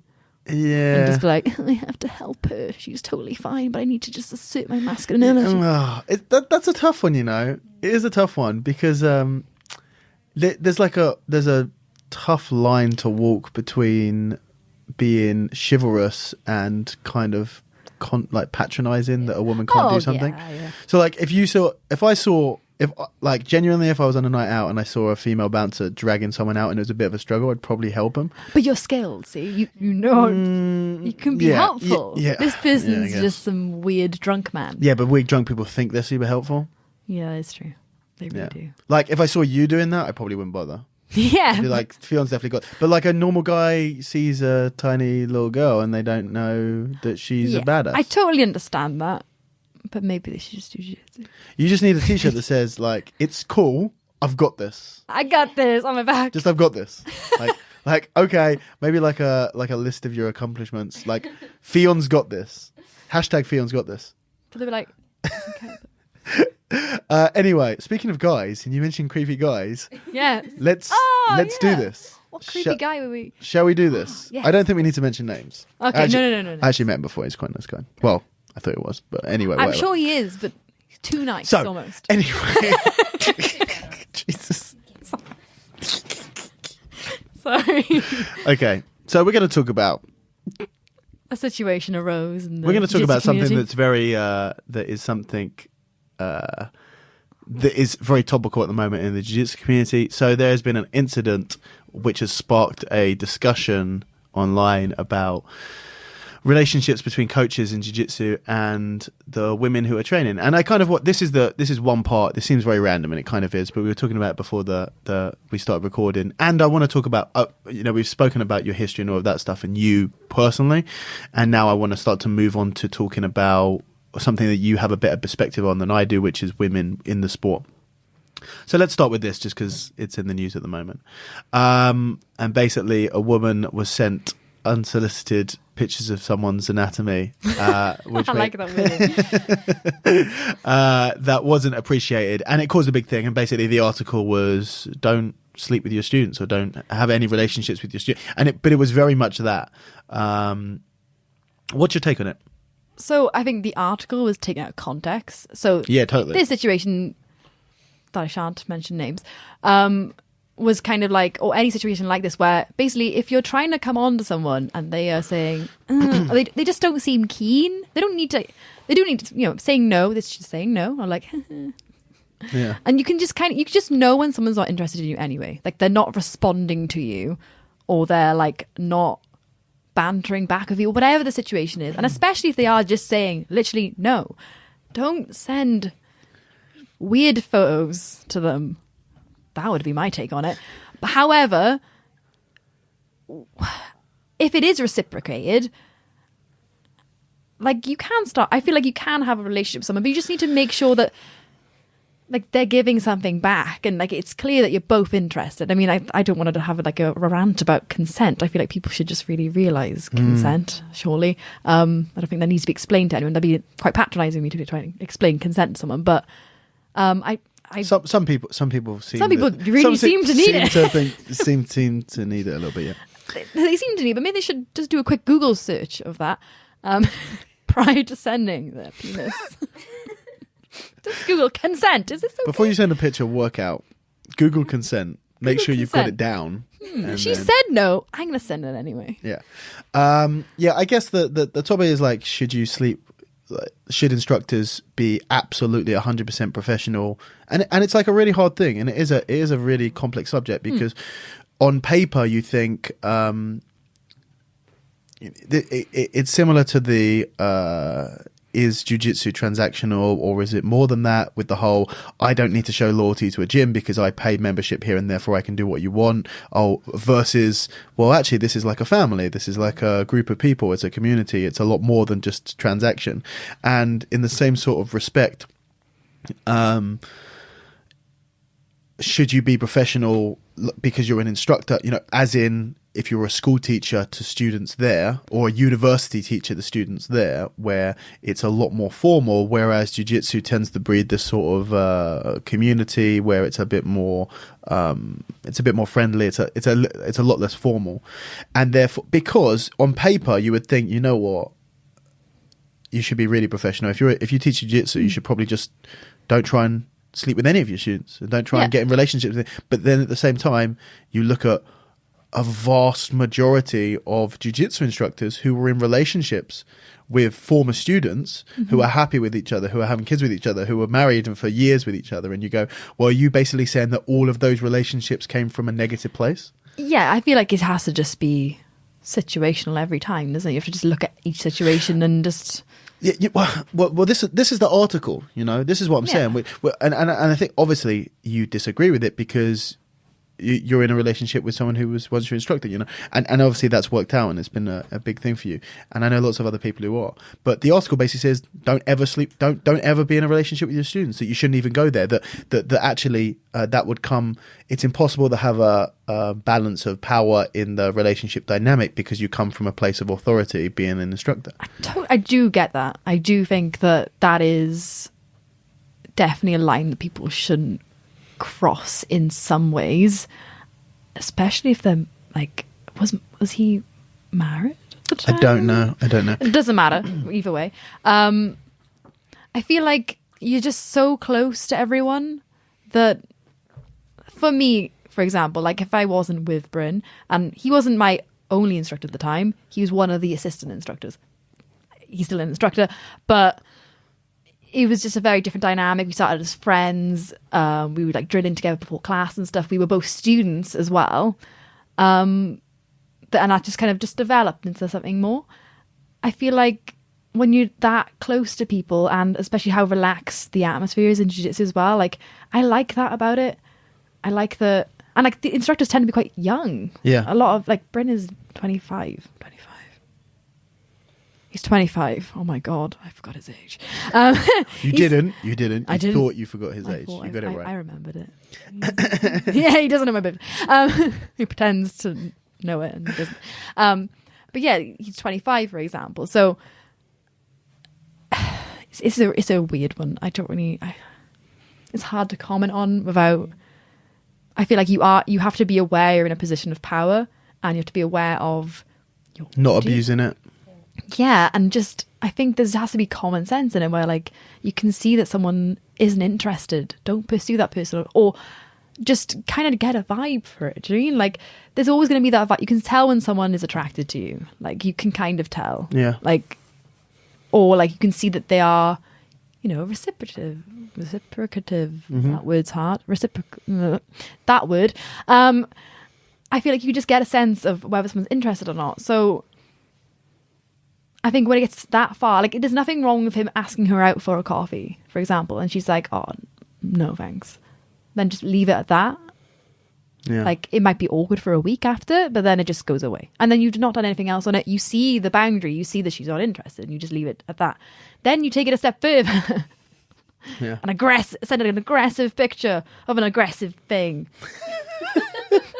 It's an aggressive picture, sadly linked to the Jiu-Jitsu Times article. Why would you link that in? Yeah. Really be careful. Honestly, there's children on Facebook. Come on. That needs to be taken down, just to mention. Just take the link out. I thought it was going to be conversation screenshots. It was not. But yeah, but that is, to me, that the way they are pictured as well is very just like.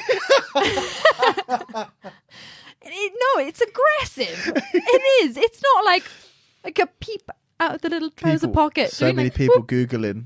So many people Googling now. They want to see this. It's like he's like poking out the little top, like. Like, is this okay? People listening to this only. I think this is a podcast that is best watched than purely listened to. You guys need to go onto www.youtube.com/rodsrape, and you need to watch this episode. You're missing out on so much. But in all seriousness, it's done in a very much a way where he's like being very laddish and just trying to. I think he's just trying to, well, maybe not. Look, personally, coming from a guy, I don't understand.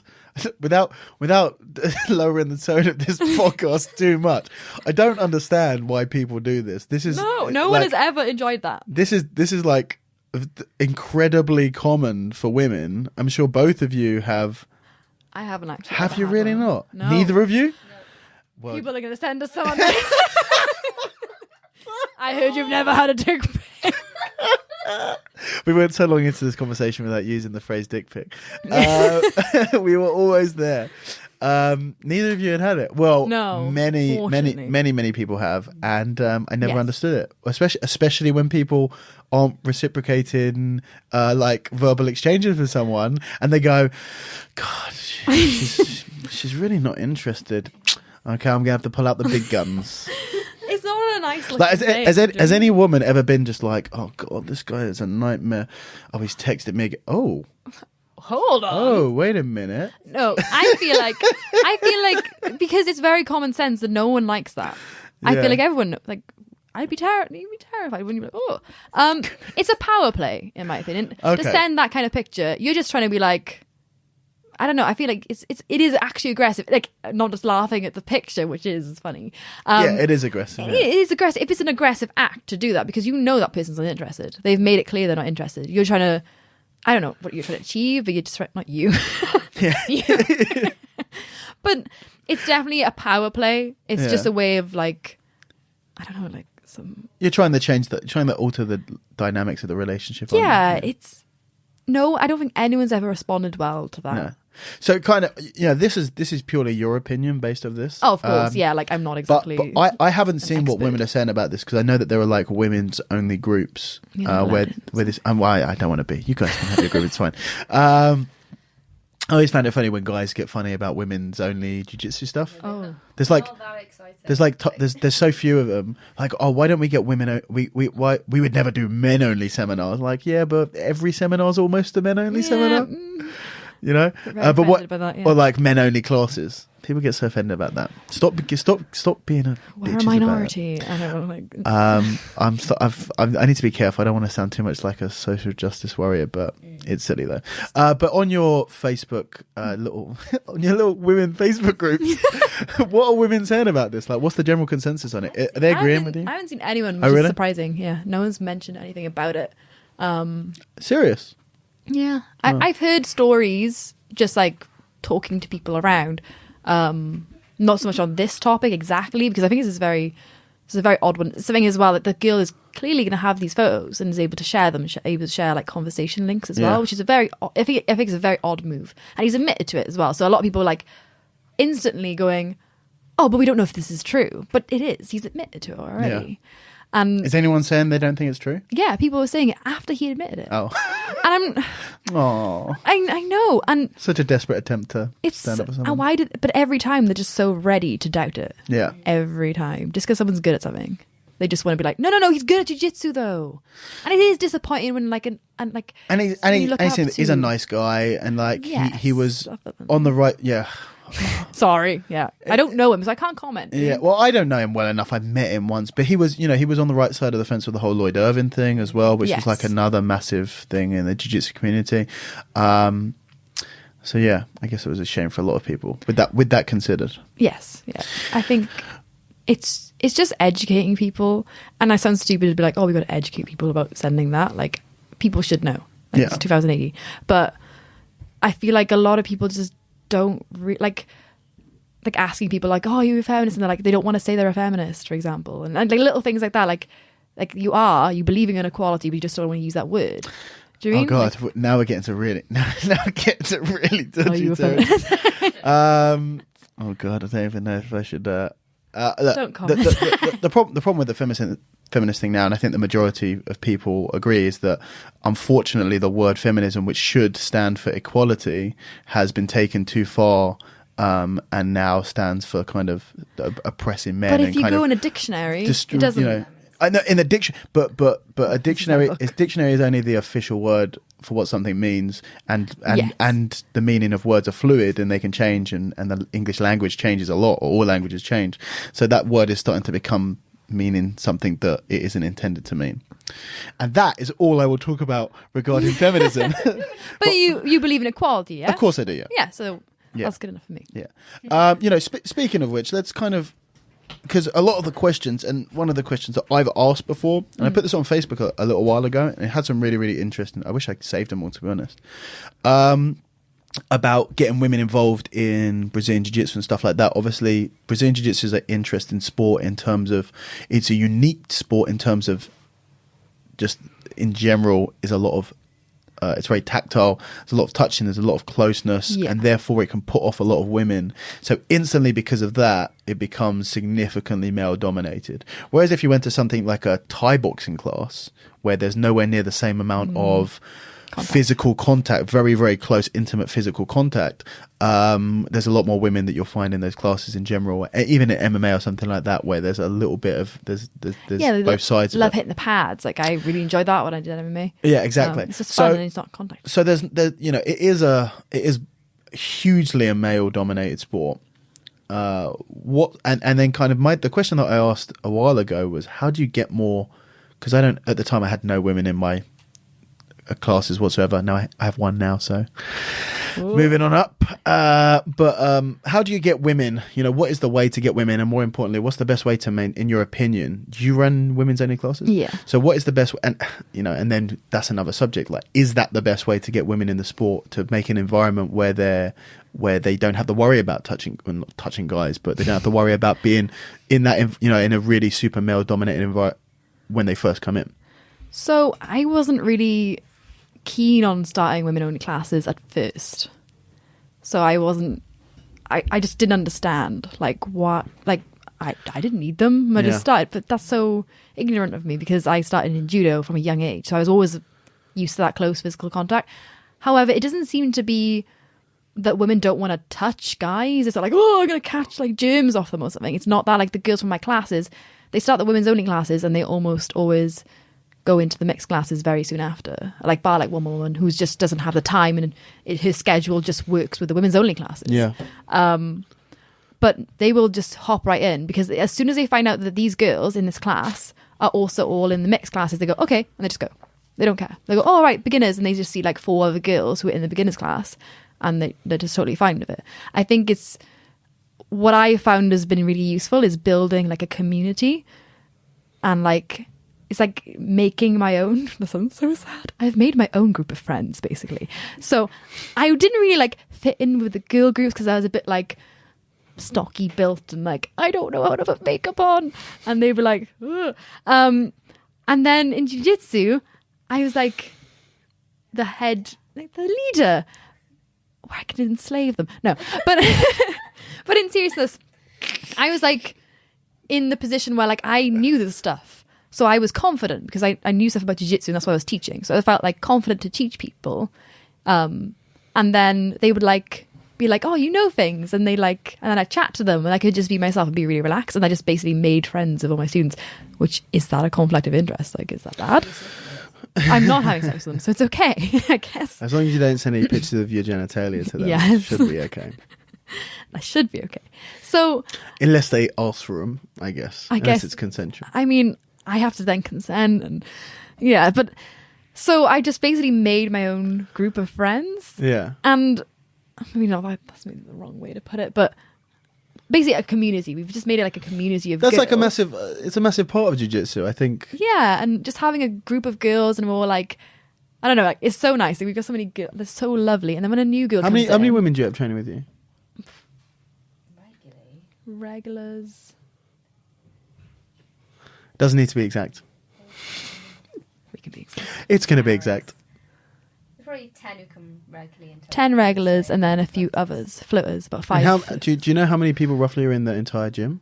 They just don't work out like 70? So actually that's like that's a big percentage of the. Yeah, we got wow. a big, and like the girls who are the 10 regulars are like they're like regulars, like they're in the classes. Do you mean like they're not like once a week? They're like most nights, and it really changed the dynamic of the mixed classes. So do you feel like the women's the women's only classes is like a really good way of getting like an introduction? It's a feeder. Yeah, definitely. Because like jiu-jitsu is very intimidating for guys as well. Yes, it's very intimidating. Like, and I know it kind of seems silly to probably a girl to think that a guy would be intimidated to come into a jiu-jitsu academy because I'm not saying that you do, but I imagine that a girl coming into a jiu-jitsu academy, they have the fact that they are a girl in a male-dominated sport with all these big guys, sweaty guys, and there's a lot of other things. But I know guys are terrified of going to jiu-jitsu academies. They really are. Like a lot of people really are. Like I've heard stories of people walking up to gym doors and leaving. Like, and that's not an uncommon thing at all. Like having to muster up the strength. Yeah. It's a big thing to do to get through the door. So, it's the hardest. That's the hardest. Once you're through, it's all easy. I think it's just having women's only class. It's like some people are like not into it. Some people are. It just depends, to be honest. And having a high grade girl is going to be helpful, but it's not completely necessary. I think the biggest act you can do is just give a shit about having girls in your gym. Like, make them feel welcome. Don't tell stupid laddish jokes and make them feel uncomfortable. And I feel like having all these girls in the classes has just changed the dynamic. Like, guys come into the gym and no one's like, oh, I can't roll with a woman, or like really weird about it. Like, I've rolled with people who like 1 minute they're a dead fish and then they're trying to murder me and they can't decide which they want to do. And that doesn't, maybe I'm completely ignorant to it, but like I haven't seen it, and the girls, like, it very rarely happens. And what they'll do is, if someone is that way, they'll quickly get in line with the rest of the room, because the rest of the room aren't acting weird about a girl kicking the shit out of a guy. Okay, it's not like, a girl's beating a guy, that's so impressive. It's nothing like that. It's like, oh, right, cool, that person is a blue belt and that person is a white belt, and that blue belt is getting the better of that white belt, as they should. And yes, they're smaller, but that's why it's impressive. And I think me in an instructor role there as well, like I help in mixed classes and I teach beginners and stuff, and so everyone's like, oh, brown belt. Do you mean, like, doesn't matter about the gender thing? And I think we've actually got like a group of really old, I love them a lot. We've got a group of white belts at the moment, and they're so awesome. And like, they roll with the girls and they're just normal. Like, it's not like even a thing. Like, I feel like they'd be more, if someone came in and was like, wow, that girl is amazing, I think they'd be like, well, yeah, she's a blue belt. Like, do you mean, like, it wouldn't be, it's like, it just changed everything. I think there's no lad culture, and I feel like I've been around that in the past, and to be away from that and just to have people like really infused about like supporting the girls and but not in an overly patronizing way as well. It's like a balance. It's just it just act normal about it and it'll just be normal. I think that's the easiest way. Just you know, you did mention it. I definitely think there's a huge part to play, which is the fact that you are a high level high grade woman and also competing at a very high level as well. That is gonna, I've noticed that the gyms that have the biggest women's groups of women training, the first two that spring to mind are RGA and Fight Zone in London. Well, Sam Cook and Yaz. It's Sam Cook and Yaz.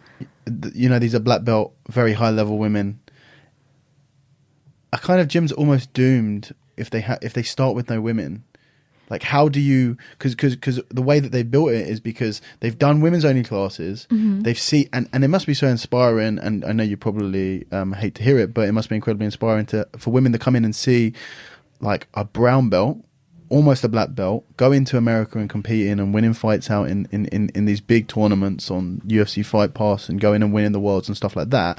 That must be like a huge inspiration to see, oh, women can do this stuff as well. They can be really high level. They can be highly respected. That's definitely an aspect of it too, I think. But like, you know, what if you were, so like, because it's applicable, what's the example if I was running an academy that has 0 women in, how do you get women in?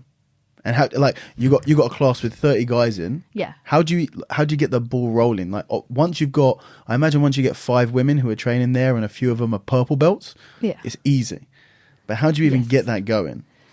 So, because like, how many brown belt or above women are there in the country? There's a lot more gyms. There are a lot of gyms out there who the highest grade woman they have is a blue belt, if that. I think.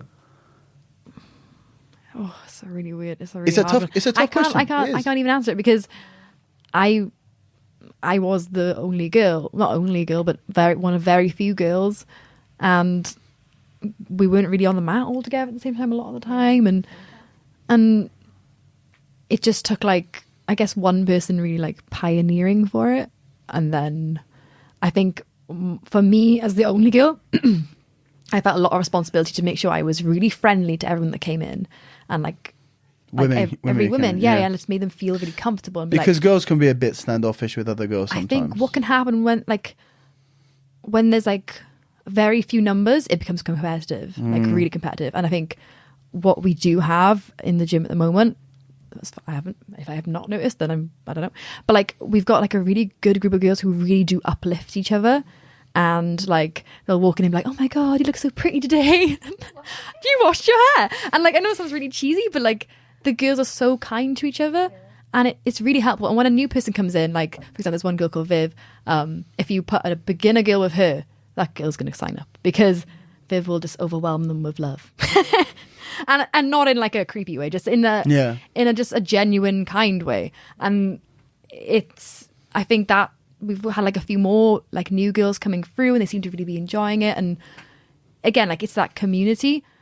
But I think as like that soul girl, you've just got to grin at every girl that comes in and just like not be like, oh, I'm gonna smash this person. This is my like we're equals. I got to make sure I like kill this person to be like, oh look, we're like on equal playing ground now. I've got to make sure I smash them. It's like no, just roll them, chat to them.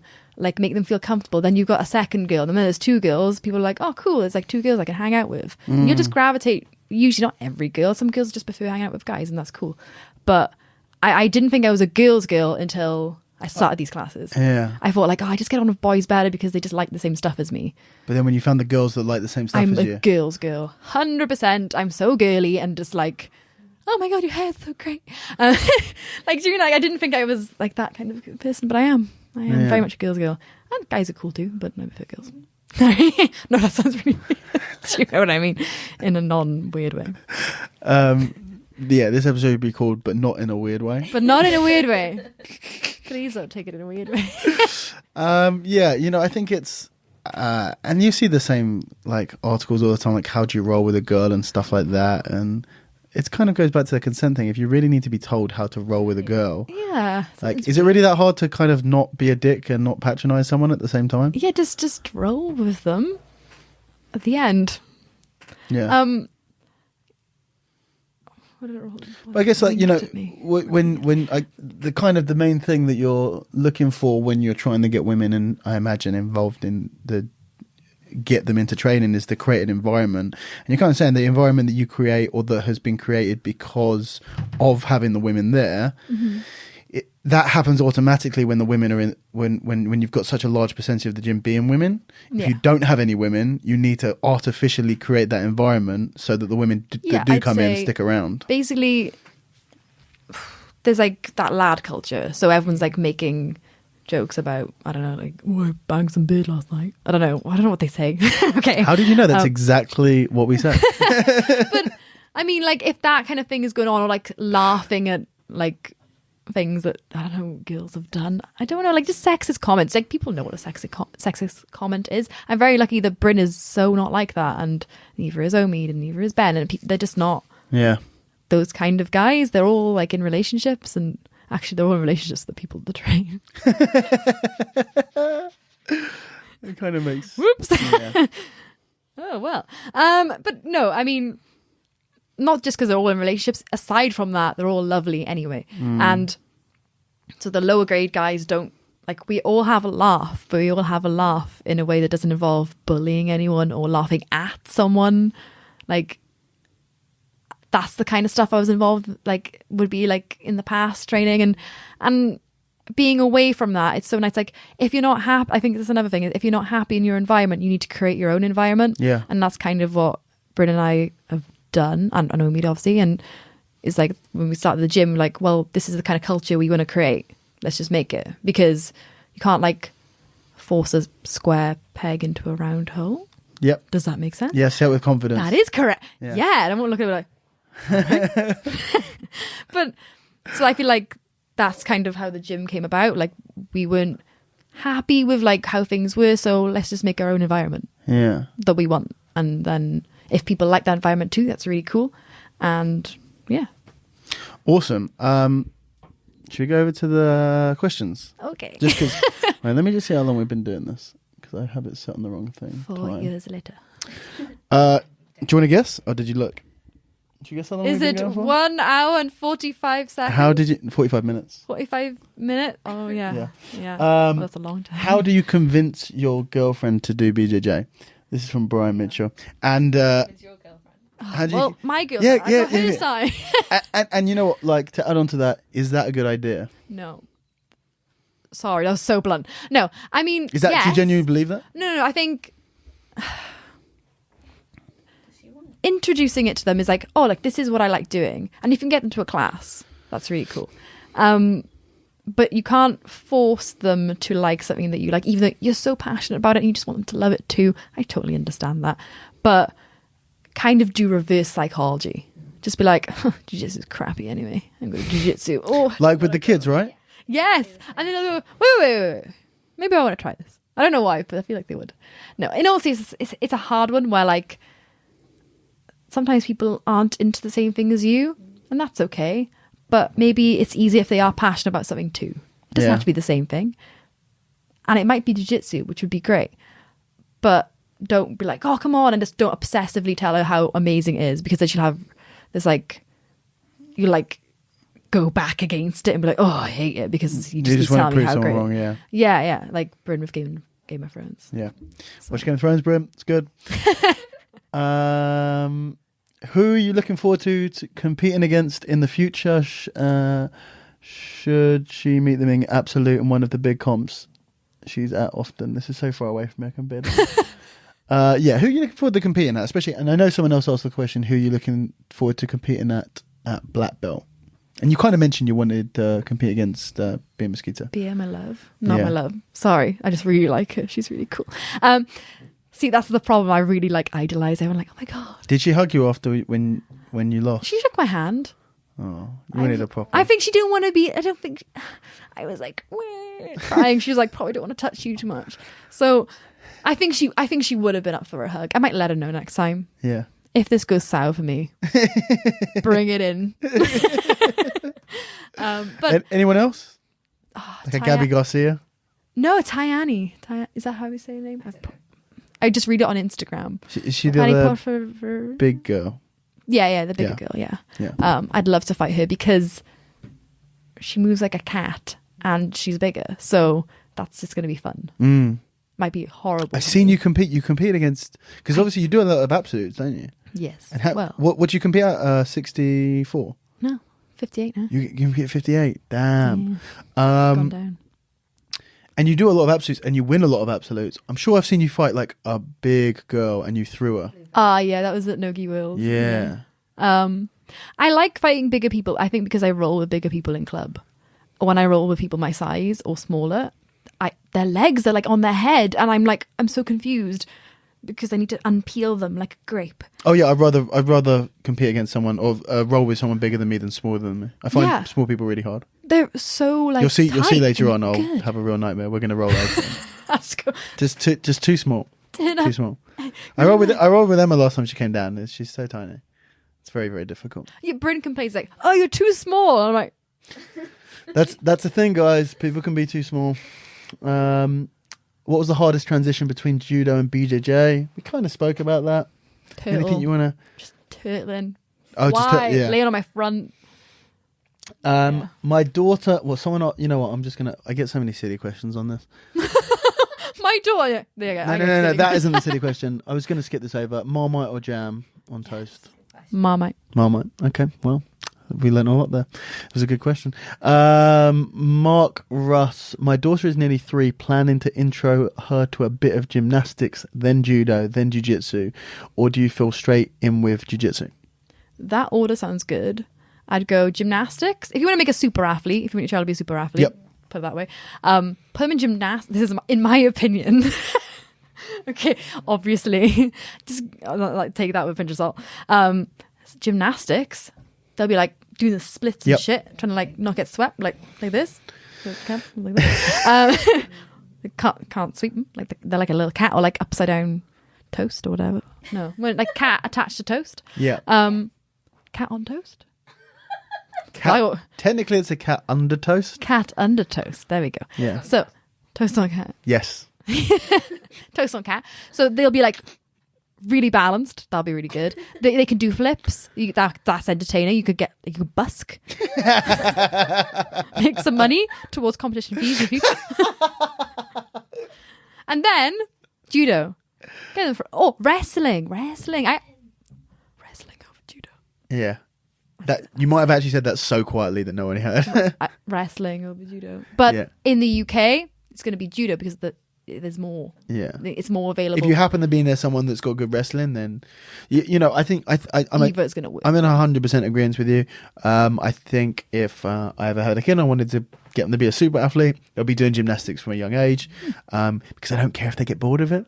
I don't care if they get bored of it. So when they get to like 12 and they're like, oh, I'm so sick of gymnastics. I've been doing it for 8 years. I go, oh no, do you want to try out this jiu-jitsu thing? Okay, yeah, cool, we can do that now. Exactly. Yeah. Because I think the main thing is to keep them interested and happy. Yeah. When they're happy, they just want to do everything. It's really fun. So then like, oh, I'm sick of gymnastics. I was like, oh, it's okay. Do a bit of this throw-in stuff. And they're like, basically like you're lifting weights and you do judo because it's like throwing around a weight that's fighting you back. Yeah. That's always going to make you nice and muscular. Yeah. So that works well. And then they'll be like, I wish these rules were more expanded. Maybe like judo plus. I'm like, what is this? Funny you say that. And then you just bring them to jiu-jitsu and then they're like, oh wow, so great. And then they're a super athlete and then you've basically just got Cabrina. I think another one that seemed to produce a lot of really high level athletes is swimming. Yeah. I know a lot of people, power athletes that have a background in swimming. You got to be careful not to just do swimming because they don't. So like very early on in a kid's life, they have their developing their balance. Mm-hmm. So you have people. So like skiing is really good, but obviously it's super middle class. You can't get everyone onto the ski slopes. But kids that do skiing from a really young age have really good balance, and you develop a lot of your balance very early on in your life. So it can be a really hard attribute to get when you're grown up, basically. Yeah. So so you don't want a kid just swimming because they never have to do their balance because they're always supported in the water. So get them doing something like gymnastics is incredible for that. That's why it's so good. Yeah. And also, I know that a lot of the joint structure comes from when they're very young. Get kids running around doing lots of jumping stuff, plyometric stuff from like quite a young age because there's a lot of calcification. No, not. But like the good calcification in the joints and stuff, the cartilage becomes a lot stronger from a lot of the impact. So get them running, jumping, doing gymnastics, all of that shit, swimming for power, then get them doing something like judo or wrestling, which is going to give them a good base. But you don't care if they get bored of, because when they get bored, you're going to smash them. You're going to smash them in the judo about 13, 14, 15, jiu-jitsu 13, 14, 15, and you have yourself a world champion. You are Done. welcome. And they're going to fund you. Jokes. There's no money in jiu-jitsu. John Jarvis, I'm just going to ask all the silly questions. John Jarvis, what's your favourite food? I already know what the answer to this question is, though. Donuts. Yes. What are your feelings on taking someone like Jazari, and which we already spoke about? How are you changing your training for the camp? Are you changing your training at all? Are you studying her? Are you trying to break down what she's doing? No. Do you ever do that with anyone? No. That's no. I don't study people. Yeah. I bear in mind, like, for example, I thought Elvira, I knew that she liked leg attacks. Obviously bear that in mind. But if I just surround it like, I gotta just defend the legs, like, obviously I went over that, but that was as for my jiu-jitsu as a whole, not just because she liked it, but because I need to develop with the times and not just ignore legs and be like, oh, I can't do legs. So obviously things like that, but I feel like if you're looking after your jiu-jitsu and constantly trying to improve anyway, that shouldn't be a massive problem. No, I won't be changing my training other than doing more no-gi. Obviously I do gi at the moment. I'm gi training for but you're competing against her in the gi, right? No. Jazari at Polaris? Yeah. That was a gi match? No. That was a no-gi match? Yeah. I was drunk. What? You didn't even know my match was no-gi. Holy shit. Emma was with me. Emma got me drunk. But Emma knew it was no-gi. No, it's very confusing because the pictures on the posters, everyone was in a gi. So you know when you don't remember much from a night and then people say things and you have a flashback? Yes. Well, usually it's the day after or the couple of days after. I just got a very long flashback. I remember now. Favorite place to compete? Where have you competed? What country you competed in? America, Rome, England, Portugal, Poland. Favorite place? Paris. Had to be America, right? You did EBI. No, that was probably my least favorite. Did you not like that? Did you do it at the Orpheum? Yes. Yeah. Cool theatre, isn't it? It was. It's just everything was awesome, and I kick myself for not enjoying it. I hated it every second. Why was that? Pressure? Just the nerves. I was called in last minute, and I just felt like I should not be here. Everyone thinks I'm shitty. I'm only on here because they couldn't find anyone else. You did win a fight on there, though. No. Okay, I sorry. lost. I was drunk that time as well. I went to Lita in the first round, and I was doing things, and I stopped doing things, and I went, I'm crap. You were winning? Yeah. I remember you were winning the match. You dominated for like 9 minutes. You smashed her, and then she took you back and checked you. Literally, the last 30 seconds. Right? Yeah. I just went, meh, and then she just got my back and went, yeah, see, I can sub you because I'm good at stuff. Yeah. Do you want to get back to EBI and kind of... I feel like I just want to do whatever rule set, and whether I'm good at that rule set or not, I don't feel like I'm very good at EBI rule set. I don't think I'd suit it. Me too. I'm very much... it's quite funny. I tend to do better in no-gi than I do in gi, even though I prefer gi. Yeah. I love no-gi too. But I prefer gi. And it's just really funny that I keep being able to win no-gi worlds and then I just lose in the final of gi worlds every time. But yeah. But I like to test myself in all the rule sets because I just like it. It's fun. Yeah. And even if it means I don't do well in EBI or those kind of rule sets, I like to test myself anyway. So, sure. Yeah. What is your biggest inspiration? Biggest inspiration? In what way? That is all he is. So this can be in any way. What's your biggest inspiration? There's not too many ways. It can be anything. You can take this wherever you want it to go. It'd be cheesy to say my parents. Nope, not at all. No, definitely my parents, because they're just really laid back and nice. And just like, we believe in you. You can do anything. But in a way where it's like, they know that I'm quite like, I'm shit. And then they'll just be like, no, you're not. I don't know what you're doing on the floor. And my dad's very confused about why like being on your back is good. Sure. With the judo background. Yeah, so he's just like, why are you on your back? And I'm like, it's okay. And he's like, he watched Polaris and he was very bored. Bless him. He was like, well, they're all sitting down. I don't understand. Oh yeah, if he watched my match from Polaris, he would have been very bored. Like, why are they all sat down? And I was like, because they're trying to do things. They're moving. It's really good. He's like, well, I wish they'd get up. But like my parents are really awesome. They just sort of like whatever I wanted to do, they've just gone, yeah, crack on. Yeah. So very supportive. So they're very inspiring, I think. There you go. That works. Done. That works. What are female competitors doing that male competitors aren't, but should? Is that anything? And he also says, and vice versa. You know what females competitors should do? Go on. That they aren't. Go on. Making some money. Ooh, okay, yeah. Okay, we were going to talk about this. Sorry, okay. whatever his face is. Okay, so I'll just turn my chair around as we move away from the questions for a minute. Yeah, so go on, elaborate on that. I just feel like equal pay would be quite nice, if you don't mind. We're just allowed to compete in the competition. What tournaments? Oh, ACB? Yeah. That's kind of messed up. I saw that. That's really messed up. Yeah. So they claim that they aren't allowing women competitors because it's against their religious views. Well, that right? Sorry, but that's what they said. I don't know what religion says women can't grapple. I don't recall. Yeah, I don't recall any. I believe that's what they said, right? I think it's a good ruse. Oh, sorry, this is offensive. It's a good ruse to hide behind. Yeah. It's a very, I can't touch on that subject now because I can just use religion. Sure. And now I can't question it, so I have to just shut up. Which they'll enjoy that. They like women shutting up, as far as I can tell. I think, sadly, the only change that would come from that is from the male competitors to boycott. You can't really ask them to do that because they're like, well, we want to make money. And they are paying very well. And they pay very well. But that money is also dirty money. So, so I mean, take out the women thing if you don't give a shit about girls, whatever. Your wives, your daughters, whatever. And you want to just be like, oh, well, I just want to make some money. What was someone's example? Was like, well, Invicta. Like, yeah, it's a minority. Like, it's a totally different subject. Someone said about something about Invicta. Oh, being a women's only, so men are allowed to have men only? Or something yeah, like and that? it's not men only, though, is it? It's just like, women aren't allowed in capitals, boldly written.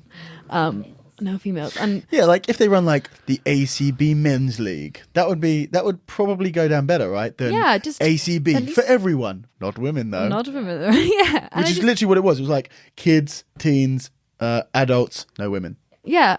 Yeah. I just feel like you just need the guys to stand up for them because people don't seem to listen to the girls because the girls are just whining feminists. So you can just ignore them, like, oh, they're just complaining again, delicate snowflakes. I got a snowflake. You do have a snowflake. That's not why, by the way. But it fits. Sorry. But yeah, I think they can just like brush it off. But I think if the guys stand up for the girls, that would be quite nice. Yeah. Here's for hoping. Yeah, well, ACB offered me a massive contract, and I said, until you have women on the show, I am not. That would be a nice story. That would be a nice story, which you can choose to believe. I'm going to believe it. you do that. Yeah. You do that. Okay, and then we were kind of talking about it briefly earlier, but getting paid less than guys do for the same thing, such as seminars. Yeah. Go on. So, it's often like brought up like, oh, will you do it for free? And it's like different when it's in terms of for charity, but like I've been asked in the past to do seminar. Well, I'm very rarely asked anyway, but if I am asked, it's only for women only, which I'm all for. I'm happy to do that, but I also can teach mixed, and I feel like if you just keep only doing women only, you're like, those women are going to come regardless.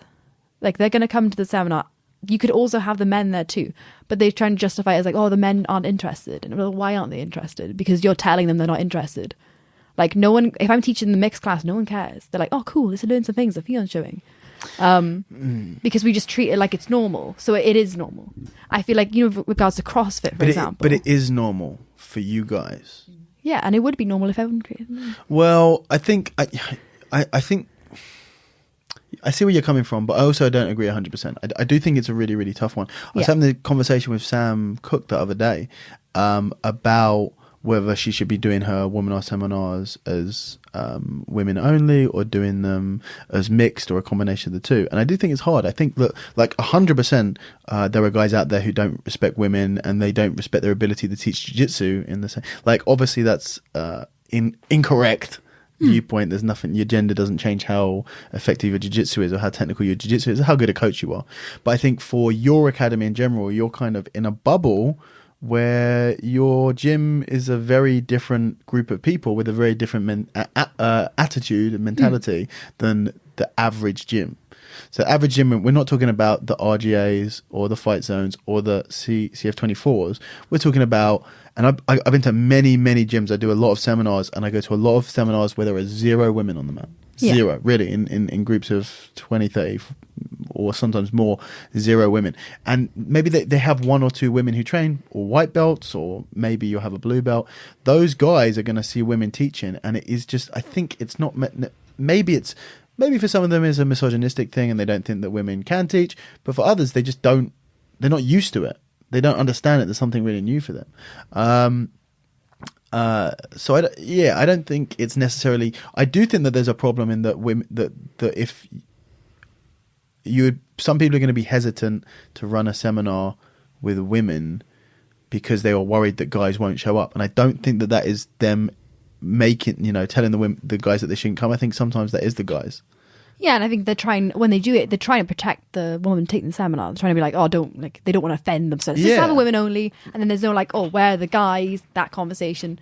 But I do think if it becomes normal, it will just be normal. Yeah, no, I agree with that. And it's like that first step. Like, I don't care if I have to run a bunch of seminars and a bunch of guys don't want to come. I'm like, well, you don't respect me, I don't respect you. That's totally fine. But you will be educated eventually if we just keep doing it. And it's just a case of education. That I do agree with. They're not bad people. They just don't currently respect me. But if they come and they learn from me and they try the techniques and they maybe roll with me, then they will respect me. And it's just like, I'm willing to take that step, put myself out there. Are you willing to come? And if you're not, that's okay. You do what you want with your money. Yes, my pay will also be significantly less than a man. If I was a guy and I'd won this, not to be like, if I'd done the things I'd done, I could actually go around. You'd be one of the most accomplished men in the, like I said. People also forget it as well. Like they'll forget those accomplishments, or they'll just brush over them and be like, "It was the women's division." Like in the back of the head, I know it's that. Like I've heard it. Like people have said it doesn't count because it's the women's division. Yeah, I've had someone say that to me, and it's like, yeah, I know. But it's been said to be like actually in zero words. chill. I don't know. Like I'm gonna call it out because you like those comments like that. They make the women feel small, and that's why they don't come anymore. Yeah. And little like whether they're jokes, whether it's banter, it stops them from coming because you don't know what effect that's having on them. Like I've been turned away from boxing gyms when I was younger because I was a girl and just had like misogynistic comments made to me all my life. And guys can't understand that because they're not girls, and that's totally fine. But all you need to do is just teach people about that and like not be afraid to talk about it and call them out on it. And also, but then on the other side, call someone out on it and be like, but I also understand why you don't get it because you were never in that position. Yeah. And not just be like, no, you're just being an arse, you're just being misogynistic. Being like, oh look, this can come across. Don't get defensive about it. Yeah, don't be aggressive about it, which is hard because you're passionate about something and you're frustrated. But if you were in a way where it's like, look, this isn't right, let's try and work something out with it. Let me try and show you why this is good. And then you can have a conversation about it. And then they're a lot more relaxed to approach it. And maybe they will think twice. Whereas if you just go aggressive, they'll go like, feminazi. Do you mean like that's what happens? Yeah, it is. And it's like very... when someone gets defensive about something, they strike back aggressively. That makes the other person get defensive and it comes quite combative. Yeah. And I feel like when you are passionate about something and you care a lot, you will be aggressive about it because you care. You got to be smart. But you have to like take a breath and be like, wait, because I'm definitely been guilty of that. Like I've had arguments online with people about feminism, vegetarianism. Oh, got a response of sausages back at me. Not that kind of sausage, but I've had people send a sausage at me, and I was like, "Don't you send me a sausage?" I like a meat sausage. No. Really, But yeah, like. Don't worry. I brushed over the feminist one. I'm definitely brushing over the vegetarian one. Not gonna do it. This is smart. Yeah, but it's like, what is it even all about seminars? Yeah, I just feel like everyone's like, oh, but there's less people in the division, etc., etc. Well, yeah, but as soon as if you just treat it equal from the beginning, now it's a problem because we haven't done that because it's so uncontrolled jiu-jitsu. There's no like one federation, there's multiple. And I was told like the UAE... This is money for winning tournaments, or yeah, is that what you're talking about? Yeah. Sorry, I've gone off topic and you don't even know what I'm talking about. I'm like talking to myself. But I've been told that that's been like distributed in a way where they work out the numbers and stuff, so it's a bit less just going, well, I don't like women, so don't have pay. So it's a bit different. Apparently, I don't really know the ins and outs, but I want to support. There's also a case of the women having to support the divisions to build up numbers too. You can't go to this is shit and then not enter it, because then that doesn't help anyone. And then the people who are competing are just like, cheers. It needs to start with that's the question. Like, does it need to start with the prize, or does it need to start with the women to get the prize? Because like the example. I run a tournament. We give prizes. We don't give prizes to women. We have given prizes for the last few, and we're going to give them for the next one. But we didn't give any absolute. We do the hammers. Yeah. And we didn't give any. It was just for the blue belt for 1 day event. We do blue belt and elite absolutes. Just the two. There's 2 hammers for a 3-day event. For a 2-day event, sorry, we would do the white belts because we have a whole day of white belts. We do the white belt guys. So there'd be 3 hammers, but not the women. And obviously women complained about this, which they have absolutely the right to do. And we would explain that there were just really insignificant number of women competing, that where it didn't make financial sense. Like the whole thing with the trophies for us, and it's slightly different for money, because we wanted the trophies to be special. Like you had to, if you had a Kleos trophy hammer, you have worked hard for it. And there was, we had an event where, and it got maybe like 5 or 6 events in. I said, girls, if you get X amount of competitors in the division, and it wasn't a lot, it was really like, if you get like 20 competitors out of 300 competitors, then I'll give you a hammer. And they didn't do it. We had one event where there was we couldn't run an absolute division. We couldn't run one. Do you know how many people you need to run a division? 4? 2. Oh. We had one. We had one woman walking around asking the other women to compete against her. And you're like... Was that you? Like... No, I did it in the next one. I wasn't. Yeah, that was a no-gi one. So it was a smaller one, yeah. We're giving them out now and just combining all the divisions to get them the most amount of fights. But it's, like... Do you need to give the prize first to get the women competing, or do you get the women need to compete to show that there are enough of them there to actually make it worthwhile giving the prize? So, in my opinion, which doesn't mean much, let's be real. And you can say whatever, like, don't feel like you need to change your opinion because you're talking to me about it. Sorry, I just looked at your Facebook. It hasn't changed. I feel like I just think of CrossFit. Yeah. Much hated. I like it. Yeah. I'm sorry. But I also like that. I like lots of things that people hate.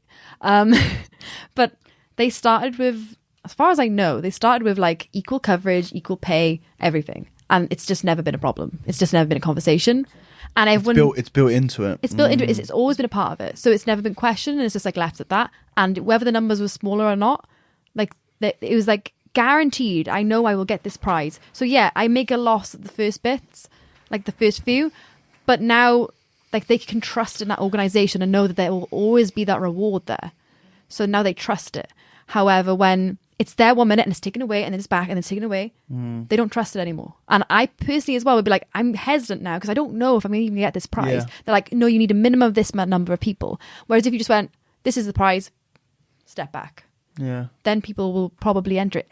If they don't, so that's the next step. If they then don't do that, then that's their responsibility. Because... I've been in situations where I've tried to like end a division, people jump out of that division, And then I try and move out of division and they move back. And I'm like, what is happening? I've been in positions where I've had an organizer try and match me for fights and people are just saying no. And it's like, and I even made a point of, I fought people, I was a purple belt and I fought blue belts because they're the only people who said yes to fighting. Just to make a point, like, I don't give a shit. Like, this blue belt could smash me. Well done them. That doesn't mean I'm not a purple belt. It just means they're really good. And like, yeah, it was nerve-wracking. I was like, oh, I really don't want to lose a blue belt. But that's just my ego talking. Because if they beat me, then they're good. It doesn't mean that I'm any less than what I am. Yeah. So I even made a point of fighting lower grades just so that some people might think that that's, oh, you're just bullying. Like, no, I'm not. Like, they're the only people who would say yes. And fair play to them. Like, it was Maya Holmes and Jennifer Colleen. And they both said yeah. And they were like, yeah, game on. And like, we fought for money because we all put our money into the pot. They even put their own money into it. Do you mean? Like, they're like, no, I'm going to give it a go. And they supported it. And yeah, like, that was great. And then like, other people won't extend that to me. I feel like that's another topic. Higher but grades not willing to compete. You know, like, I get like, oh, why should I even like touch this brown belt? It's like, well, no, I have also fought black belts too, and I have loads of respect for the black belts that I fought. Do you find the same thing in training? Do you ever go some places and black belt? There's not a lot of them, obviously, but like girls don't want, or especially when you were lower grade blue and purple belt, people wouldn't want to spar with you in class. Yeah, not so much. It's a hard one. Not so much. I've rolled with like I've done training with Sam Kirk, and that was awesome. And she was just very like open to it and just wanted to train and like improve. So that was really cool. And then there's been other occasions when I've gone somewhere and maybe like the girl there wasn't so like into it, like on different occasions. So it's like it's not so much that, it's more the competition. It's like I don't think it's at the training they don't seem to care. It's in competition. Where people can see it. And I think because the numbers are smaller, people don't want to like reveal where they stand on things. Yeah. Especially when it's a lower grade, which I do understand. But then I'm like, suppress it. Push it down. Do you mean? Because you're getting offered a fight and you're saying no because you don't want to potentially lose, but you also may win. And they're like, oh, well, I think I have nothing to gain. Well, like, it's a lose-lose. It is a lose-lose, you know? Like, I have competed against people who are below my belt. I've competed with people who are above my belt. It's a hard decision to make. I know, like, when you were saying that you compete against blue belts just because you wanted to get a fight, like, I've got a huge amount of respect for that, because it's like I was once almost forced to compete against women. Yeah, I have competed against women before in competition because it's very early days of jiu-jitsu and that happened. I competed against Emma Baker in my first. Oh, really? What? Ever jiu-jitsu fight. Yeah. A jiu-jitsu match. Competed against Emma Baker. And when I went to another tournament, I was almost forced to compete in the women's division. Just because it was a FILA trials and it wasn't really a tournament. It was essentially like a showcase. It was a showcase. They had already kind of decided who was going to go. Okay. But they needed to run a tournament. And it doesn't really exist anymore, so I'll just say it anyway. But they kind of, this was my take on it anyway. They kind of had in mind who they wanted to go, and they had to have these people win some fights to get there. And basically, there wasn't very many people in the women's division, so the people who they wanted to go, like Rosie Sexton, I was very light at this point. I was 65 kilos or whatever. I was the same weight as the girls, and pretty young, 16 or something. So I went there like Dan. And I just went there to watch, and they went, "Can you compete?" And they dragged me in there, and I didn't want to compete because it is a lose-lose. Like it's like a more extreme version of the belt thing. If you lose, you lost to a girl, and if you win, you beat a girl. That's what you're meant to do. So like the absolute best case scenario is neutral, and the worst case scenario is negative. And that's the problem you have when you're competing. And luckily, I didn't have to in the end. Simon Hayes, who I've said this story in the podcast before, where like Simon stepped in, he said, "I don't want Dan to fight the women." I was like, at the time, I was like, "Oh, thanks." And looking back, I'm like, "Thank you, Simon." There was no win to that scenario, and it kind of is the same for competing against higher grades. Now, obviously, there's a big difference between gender and belts, but as in the belts are a lot smaller difference, really, especially how people see them, because you can be a low level purple or high level blue or whatever and all of that stuff. But I got a lot of respect for you for being open enough to compete against people below your grade, because I totally understand why people wouldn't want to do that. yeah, But- like it wasn't a pleasant thing, and I was really nervous. And also you just kind of feel like, oh, is this like, I don't know. I wouldn't actually think that though. To be fair, I wouldn't be like, oh, is this fair? Because no, like, well, it's voluntary. Oh, like the fair thing doesn't come into it. And like, You want it to be unfair. I mean, right? they're That's arm-barring me, and I'm like, Yeah. is this fair? I'm Yeah. a higher grade. Yeah, exactly. That, do you like- the fair thing isn't a problem. It's the. I just feel like there's a lot of like, oh, I'm one belt above this person. I'm so like more elite than this person. I mean, you know that the divisions, especially at like the highest level, are like interchangeable. Like you could win brown belt worlds and then win black belt worlds immediately after. Yeah, like, and most people do like that happens. Like, you know, more often. the world champions will win every single belt every year until Yeah. they get their black belt. They probably would have won it when they were a brown belt. They might have won it when they were a purple belt. Yeah, exactly. absolutely. And people like act like there's such a big difference. There's not. So don't worry about it. Like Yeah, you it's know like, how you take the gi off and nobody has a problem competing against a Yeah. different grade. But what's the difference really? yeah. Even though I do feel that way, I do feel that I think it's stupid, but you know the same. What were we talking about before? We were talking about women not getting paid enough, weren't we? Yeah. Yeah. Did we cover that? Free women's seminars. Yeah. Just Yeah. wanting Doing free things seminars. are free, and There's yeah. it's a minority, but it's They people ask you to go and teach seminars elsewhere for free. yeah. That's bad. I have been asked that anyway. There's been Yeah. amazing people who've offered me really good offers. Like this one girl, Rose, offered me a camp, and I can't wait to do that. And she was like, I literally like, it's so vain, but I like cried because she Yeah. offered me money, and I was so shocked. She's like, oh yeah, we'll pay for flights and accommodation. I was like, that's amazing. Wow. And then she's like, oh yeah, and like how much do you want to be paid? And I was like, I'm getting paid. And like she's like, well yeah, and she's very much she does a lot of coverage for like women's jiu-jitsu. She's very much involved in it, and that's the kind of like women only thing that I'm really like totally up for. I think Sam cooks and seminars in the same Is this gym. in Amsterdam? Yes. Ah, sweet. And it's that kind of camp, and like it's awesome. Do you mean like it's really nice to have that kind of someone who's actually trying to support women's jiu-jitsu? Yeah. Whereas someone's like, support women's jiu-jitsu and do me a free seminar. Yeah. And Well, I think just come up when for someone free. asks you to do something for free, you just go like, "Is that how much you value me? Am I worth Yeah. £0 to And you?" also, if you put it for free, people aren't going to value that. They're like, well, she can't be good then if it's Yeah. only for free.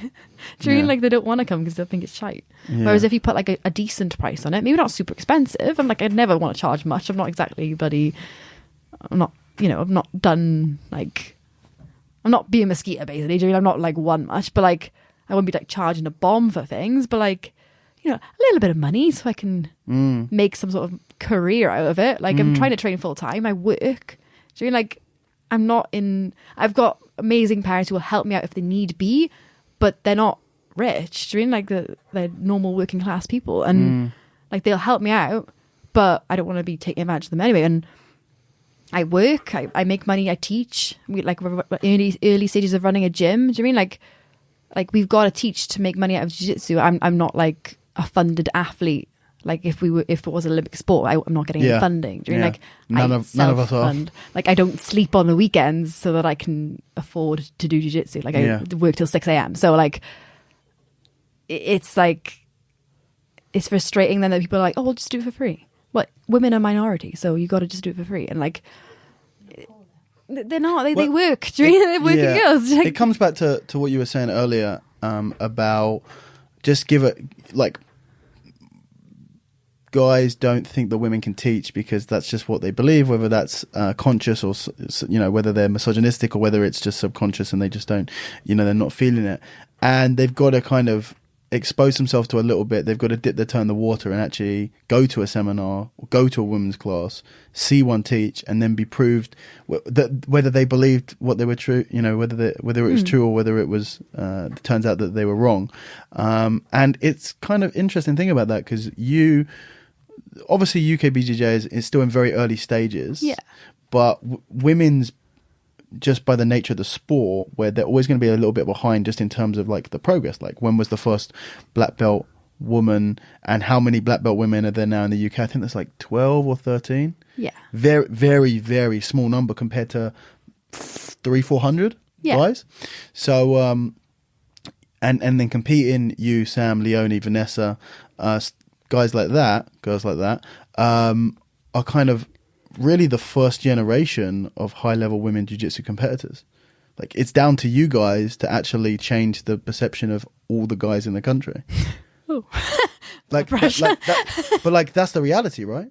I'll just put it on them. Because like I don't have to do that. You know, I don't have to do that. I never had to do that. I never had to. Yeah, never to prove it. I never had to trailblaze for anything because there were already guys who were doing that. But you girls really are the first. There's fucking 12 black belt women, and there's, you know, not all of them competing at a high level. There's even fewer. There's a handful, and you've got to, like, in 5 years' time, the scene of UK women's jiu-jitsu is going to be based on the stuff that you guys are doing. Well, not me. I'm not a black belt. But that doesn't matter. You're but you will be soon, and you're competing on the same level of them, and you're kind of very far away. right, far away. No, yeah, it's very not far quite. Away. Oh, it's far. But you get what I mean. Yeah, I do get. So you guys got to do. Someone has to book some seminars with the girls, and then go to. I know that there are girls doing seminars, and I don't think like other girls listening to this, like who are high level, should think that they should only do women's seminars. No, but like Sam's womanars, or womanars as I call it. I don't know if I hope she found that funny. What's that? Womanar. Womb, like. Oh, I got it. It's a pun. It's a really badly made pun. Okay, no. Okay, I think that's really cool because it's like a good way of like not a niche way of, but it's a good way of marketing it. It is, like, it is a niche. And it gets the girls in. It's really cool. It makes it an occasion, and that's awesome. But I personally want it to be mixed because I don't know. I just that's what I want. I want it to be just normal that I'm teaching a bunch of guys too. Yeah. And like, oh, maybe there's not as many girls in the seminar as there are guys. Like, that would be amazing too. Like, I obviously want more girls, but for it to just be normal would be nice. Or you just don't like, have to stipulate whether it's guys or guys, like whether it's mixed or whether it's just girls. like just like, oh, do you want to do a seminar? And like, yeah, and then it's like that's it. Not, do you want to do a women's seminar? And I'm like, well, yeah, I'm happy to do that, and I would like to do that. But I can also do mixed if you want. Like if you want those extra numbers in, because people will come because people aren't. There's so many nice guys in jiu-jitsu. I think we shouldn't underestimate how nice people are, or not even how nice they are, but how like non-sexist they are. Like they're not sexist. Do you know they want to come? Yeah, there are some sexist guys, but they won't come anyway. So it just filters them. Well, not all of them, but some of them. Oh, not all of them. I've had a winky man. Winky. I roll of a guy and he winked at me repetitively. Oh yeah. He didn't get them. It was weird. Yeah, he followed in some footsteps of. Yeah. It was along those lines. That was weird. That was the weirdest experience I've ever had. The fact that you just point to the microphone when that's bad. The next question that I asked is, how many big name instructors have sent her unsolicited clips? Too many. No. Who are you looking forward to competing against? You get your black belt already done. Is there anything she recommends to promote newcomers and retain females in BJJ classes? We covered that. Are there any lower grades whose jiu-jitsu has particularly impressed you? Any up-and-coming fighters that you think are ones to watch? Loads of people awesome, look terrifying. I can't really think of like one person. Women specifically? Are there any like up-and-coming women? Oh yeah, like obviously there are. Like Sophie Cox. Uh-huh. Yeah, she's really good, obviously. Not just because she does judo. She's got really good jiu-jitsu as well. Not just her judo. I just like to point that out. Just judokas sticking up for the other judokas. Yeah, she's got good jiu-jitsu too, okay? Classic. Right. This is some sort of inside joke, but you can elaborate. Does she believe in the walk-to-walk diet? Sim. I've mentioned it. I do. Okay. Yeah, leave it at that. Okay. We walk to walk every day. Is she looking forward to an upcoming match on Figure 4 Promotions against is it Aisling Daly? Ashling Daly. I'm not good with the names. I used to read it as Aisling too. Okay, cool. And then someone, we got affiliation. We've got affiliation with Dara's gym, so I have to learn. So that kind of brings up. I assume that you are. That's just Chris Thompson plugging his tournament. So fine, yes. There's a Very Figure 4 excited. Promotions. Very good, Chris. But that brings up like it's cool to have women on the sub only shows, right? Yeah. And people moan. Some women moan when there's. I get it, moaning when there's no women on there. But people were moaning at Polaris, and there were 3 women's matches on Polaris. Why were they moaning? That there aren't enough women. They want like the same number of women. Come on, guys. Yeah, exactly. Well, You know I what? feel like Some guys, it's very man, hard for them to women, matchmake in the UK. it is hard. Really hard. There's 300 guys black belts and 12 girl black belts. Come on. Yeah. Okay.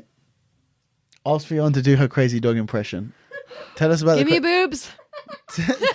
Tell us about suddenly. So I'm suddenly not going to reenact it. Okay. Suddenly people go onto the YouTube and try and So there's watch a the pass. video. You might have known, right? The Mendes brothers mention it, and Andre Galvao, the crazy dog. I don't know what the inside joke is because I'm not in the inner circle. Okay, Yeah. I'm not that cool. Yeah. Sadly, but we like called the pass the crazy dog too because we love names in the gym. We love cool names like burrito. Different story. So the crazy dog pass, and like I was like, oh, this is why I'm surmising it's called crazy dog, and then I like barked while nuzzling my face into Emma's chest because you got to use your head to pass guard. So I was like, you know, like you got to use your head, and I was like going, and she was wearing a sports bra and she's got a nice chest, and like rammed my face in there, and like I didn't even think of it how that could be inappropriate, and everyone was kind of like, that's weird.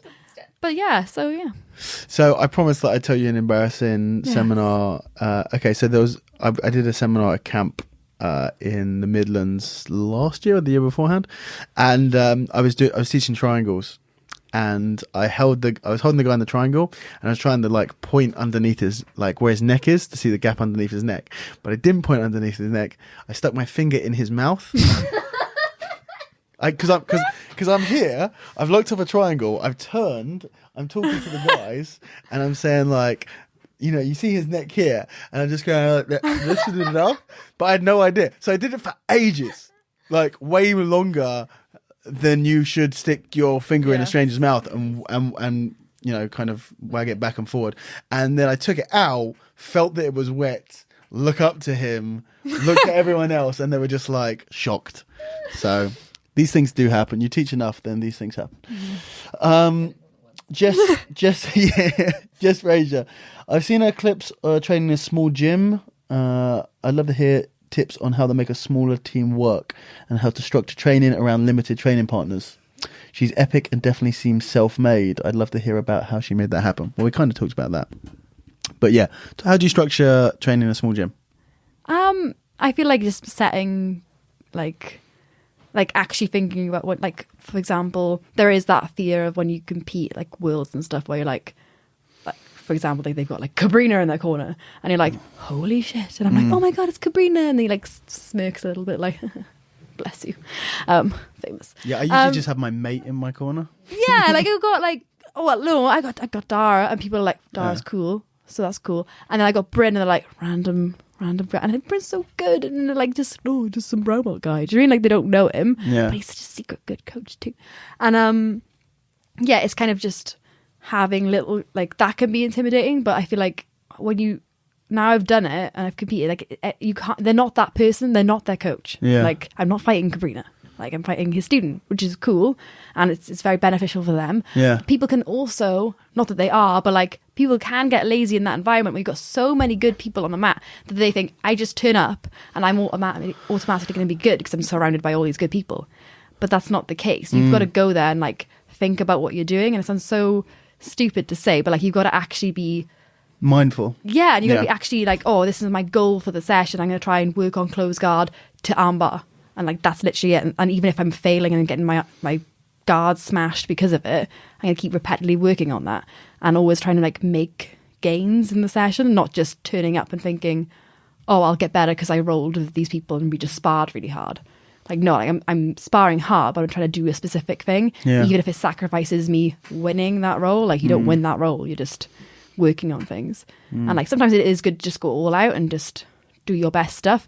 But I generally struggle with doing that now because I'm always trying to do new things to try and develop, but it's just been very helpful. So I feel like when you haven't got like world-class sparring partners, like especially when you're in the UK, I think people just use that as an excuse to not go far. They'll be like, oh, I can't do it, I don't have world champion sparring partners. Well, like, no, you can. You just need to be mindful of what you're working on. You need to train smarter. And going outside of your gym and expanding and being a creonti. Yeah. Creonti? Crionche, yeah. Crionche, okay, yeah.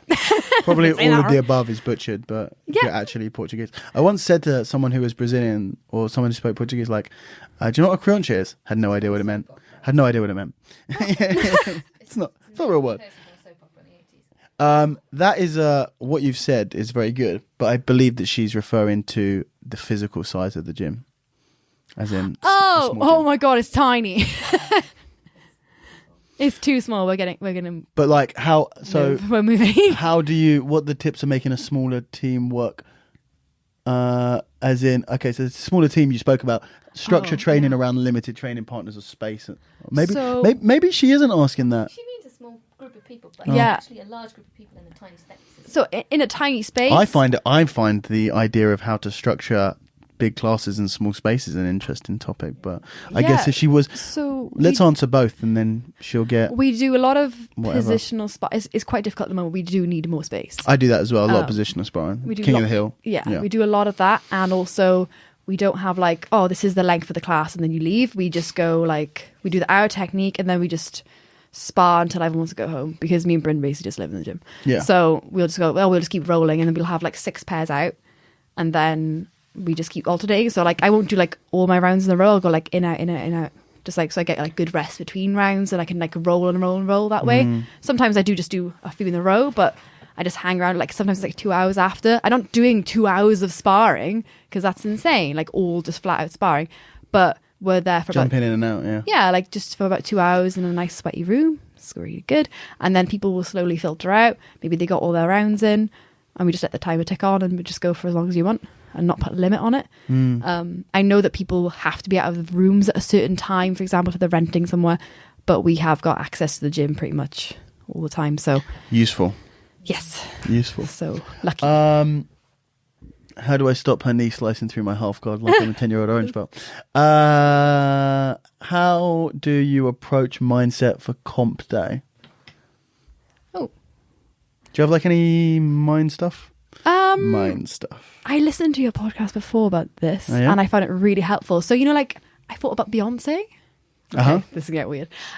She's You got harness like, the power of Beyonce? yeah, well, What would B do? She's got an alter ego called Sasha Fierce. Yes. So basically, I do that.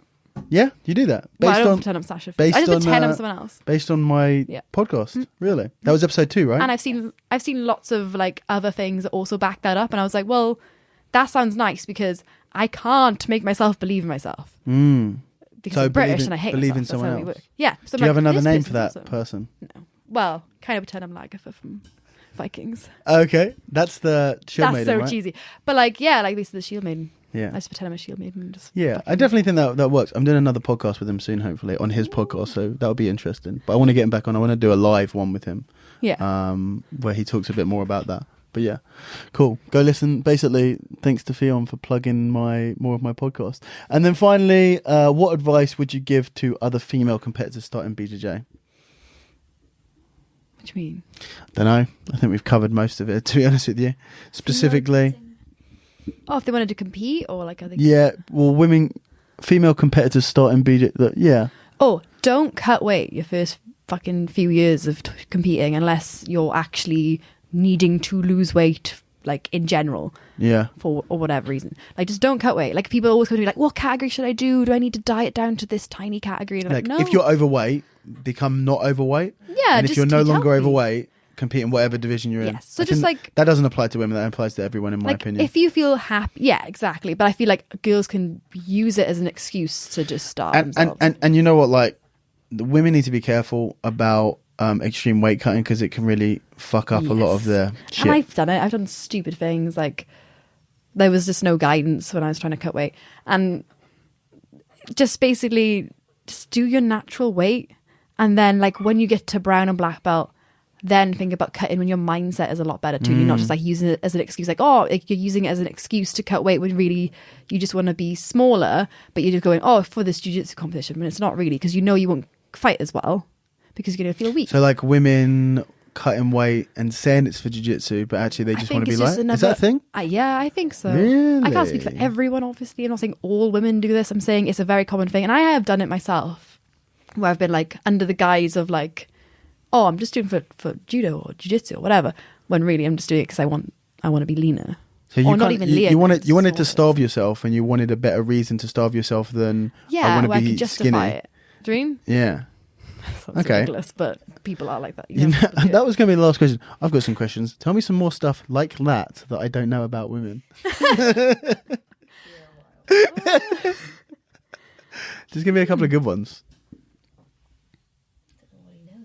What do you know about women? Probably not very much. It's very hard. Like, I don't want to generalize. It's really hard. Like, personally, I don't know. Don't answer it. Keep it safe. Don't answer. Yeah, It's fun. keep it I learned secret. a lot today. Ffion, we did 2.5 hours, almost more. Oh, and I need to pee really bad. See, I don't. I said this. I don't. Magic. Look! I drank loads as well. It's not even like I'm dehydrated. I drank loads, and I don't never need to. Yeah, I drank more than you did. Yeah, and I haven't peed Ever. since the Japanese toilet. Wow. Since the Japanese toilet, which was disappointing. Any female bladders. I know, Yeah. I know. But the guys are like, everyone goes to the toilet, but not me. Ffion, is there any last words that you'd like to say? No. Okay. Yeah, sweet. Bye. Thank you very much for joining me. Thank you. That was great. That was inappropriate. That is it, guys. I hope you enjoyed that. Fion's a lot of fun. Really, really enjoyed recording that episode. If you want to find out more about her, you can find her on Instagram. Her Instagram handle is FionIra3. You need to get a better Instagram handle, Ffion. You need to work on that. But you can find her, search for Ffion Davies on Instagram. If you want to find out more about CF24, which is her gym, then you can go to their website, which is cf24jujitsu.co.uk. As for the podcast, you can find us on SoundCloud, on Stitcher, on iTunes. You can go to my website, which is raspberryape.com. You can email me, which is podcast@raspberryape.com. You can go and watch this on YouTube, which I highly advise that you do, which is basically 2-3 hours of us pissing ourselves, which is youtube.com/raspberryape. You can find me on Facebook, or you can find me on Instagram or Twitter @raspberry_ape. I will catch you guys next time. Take it easy.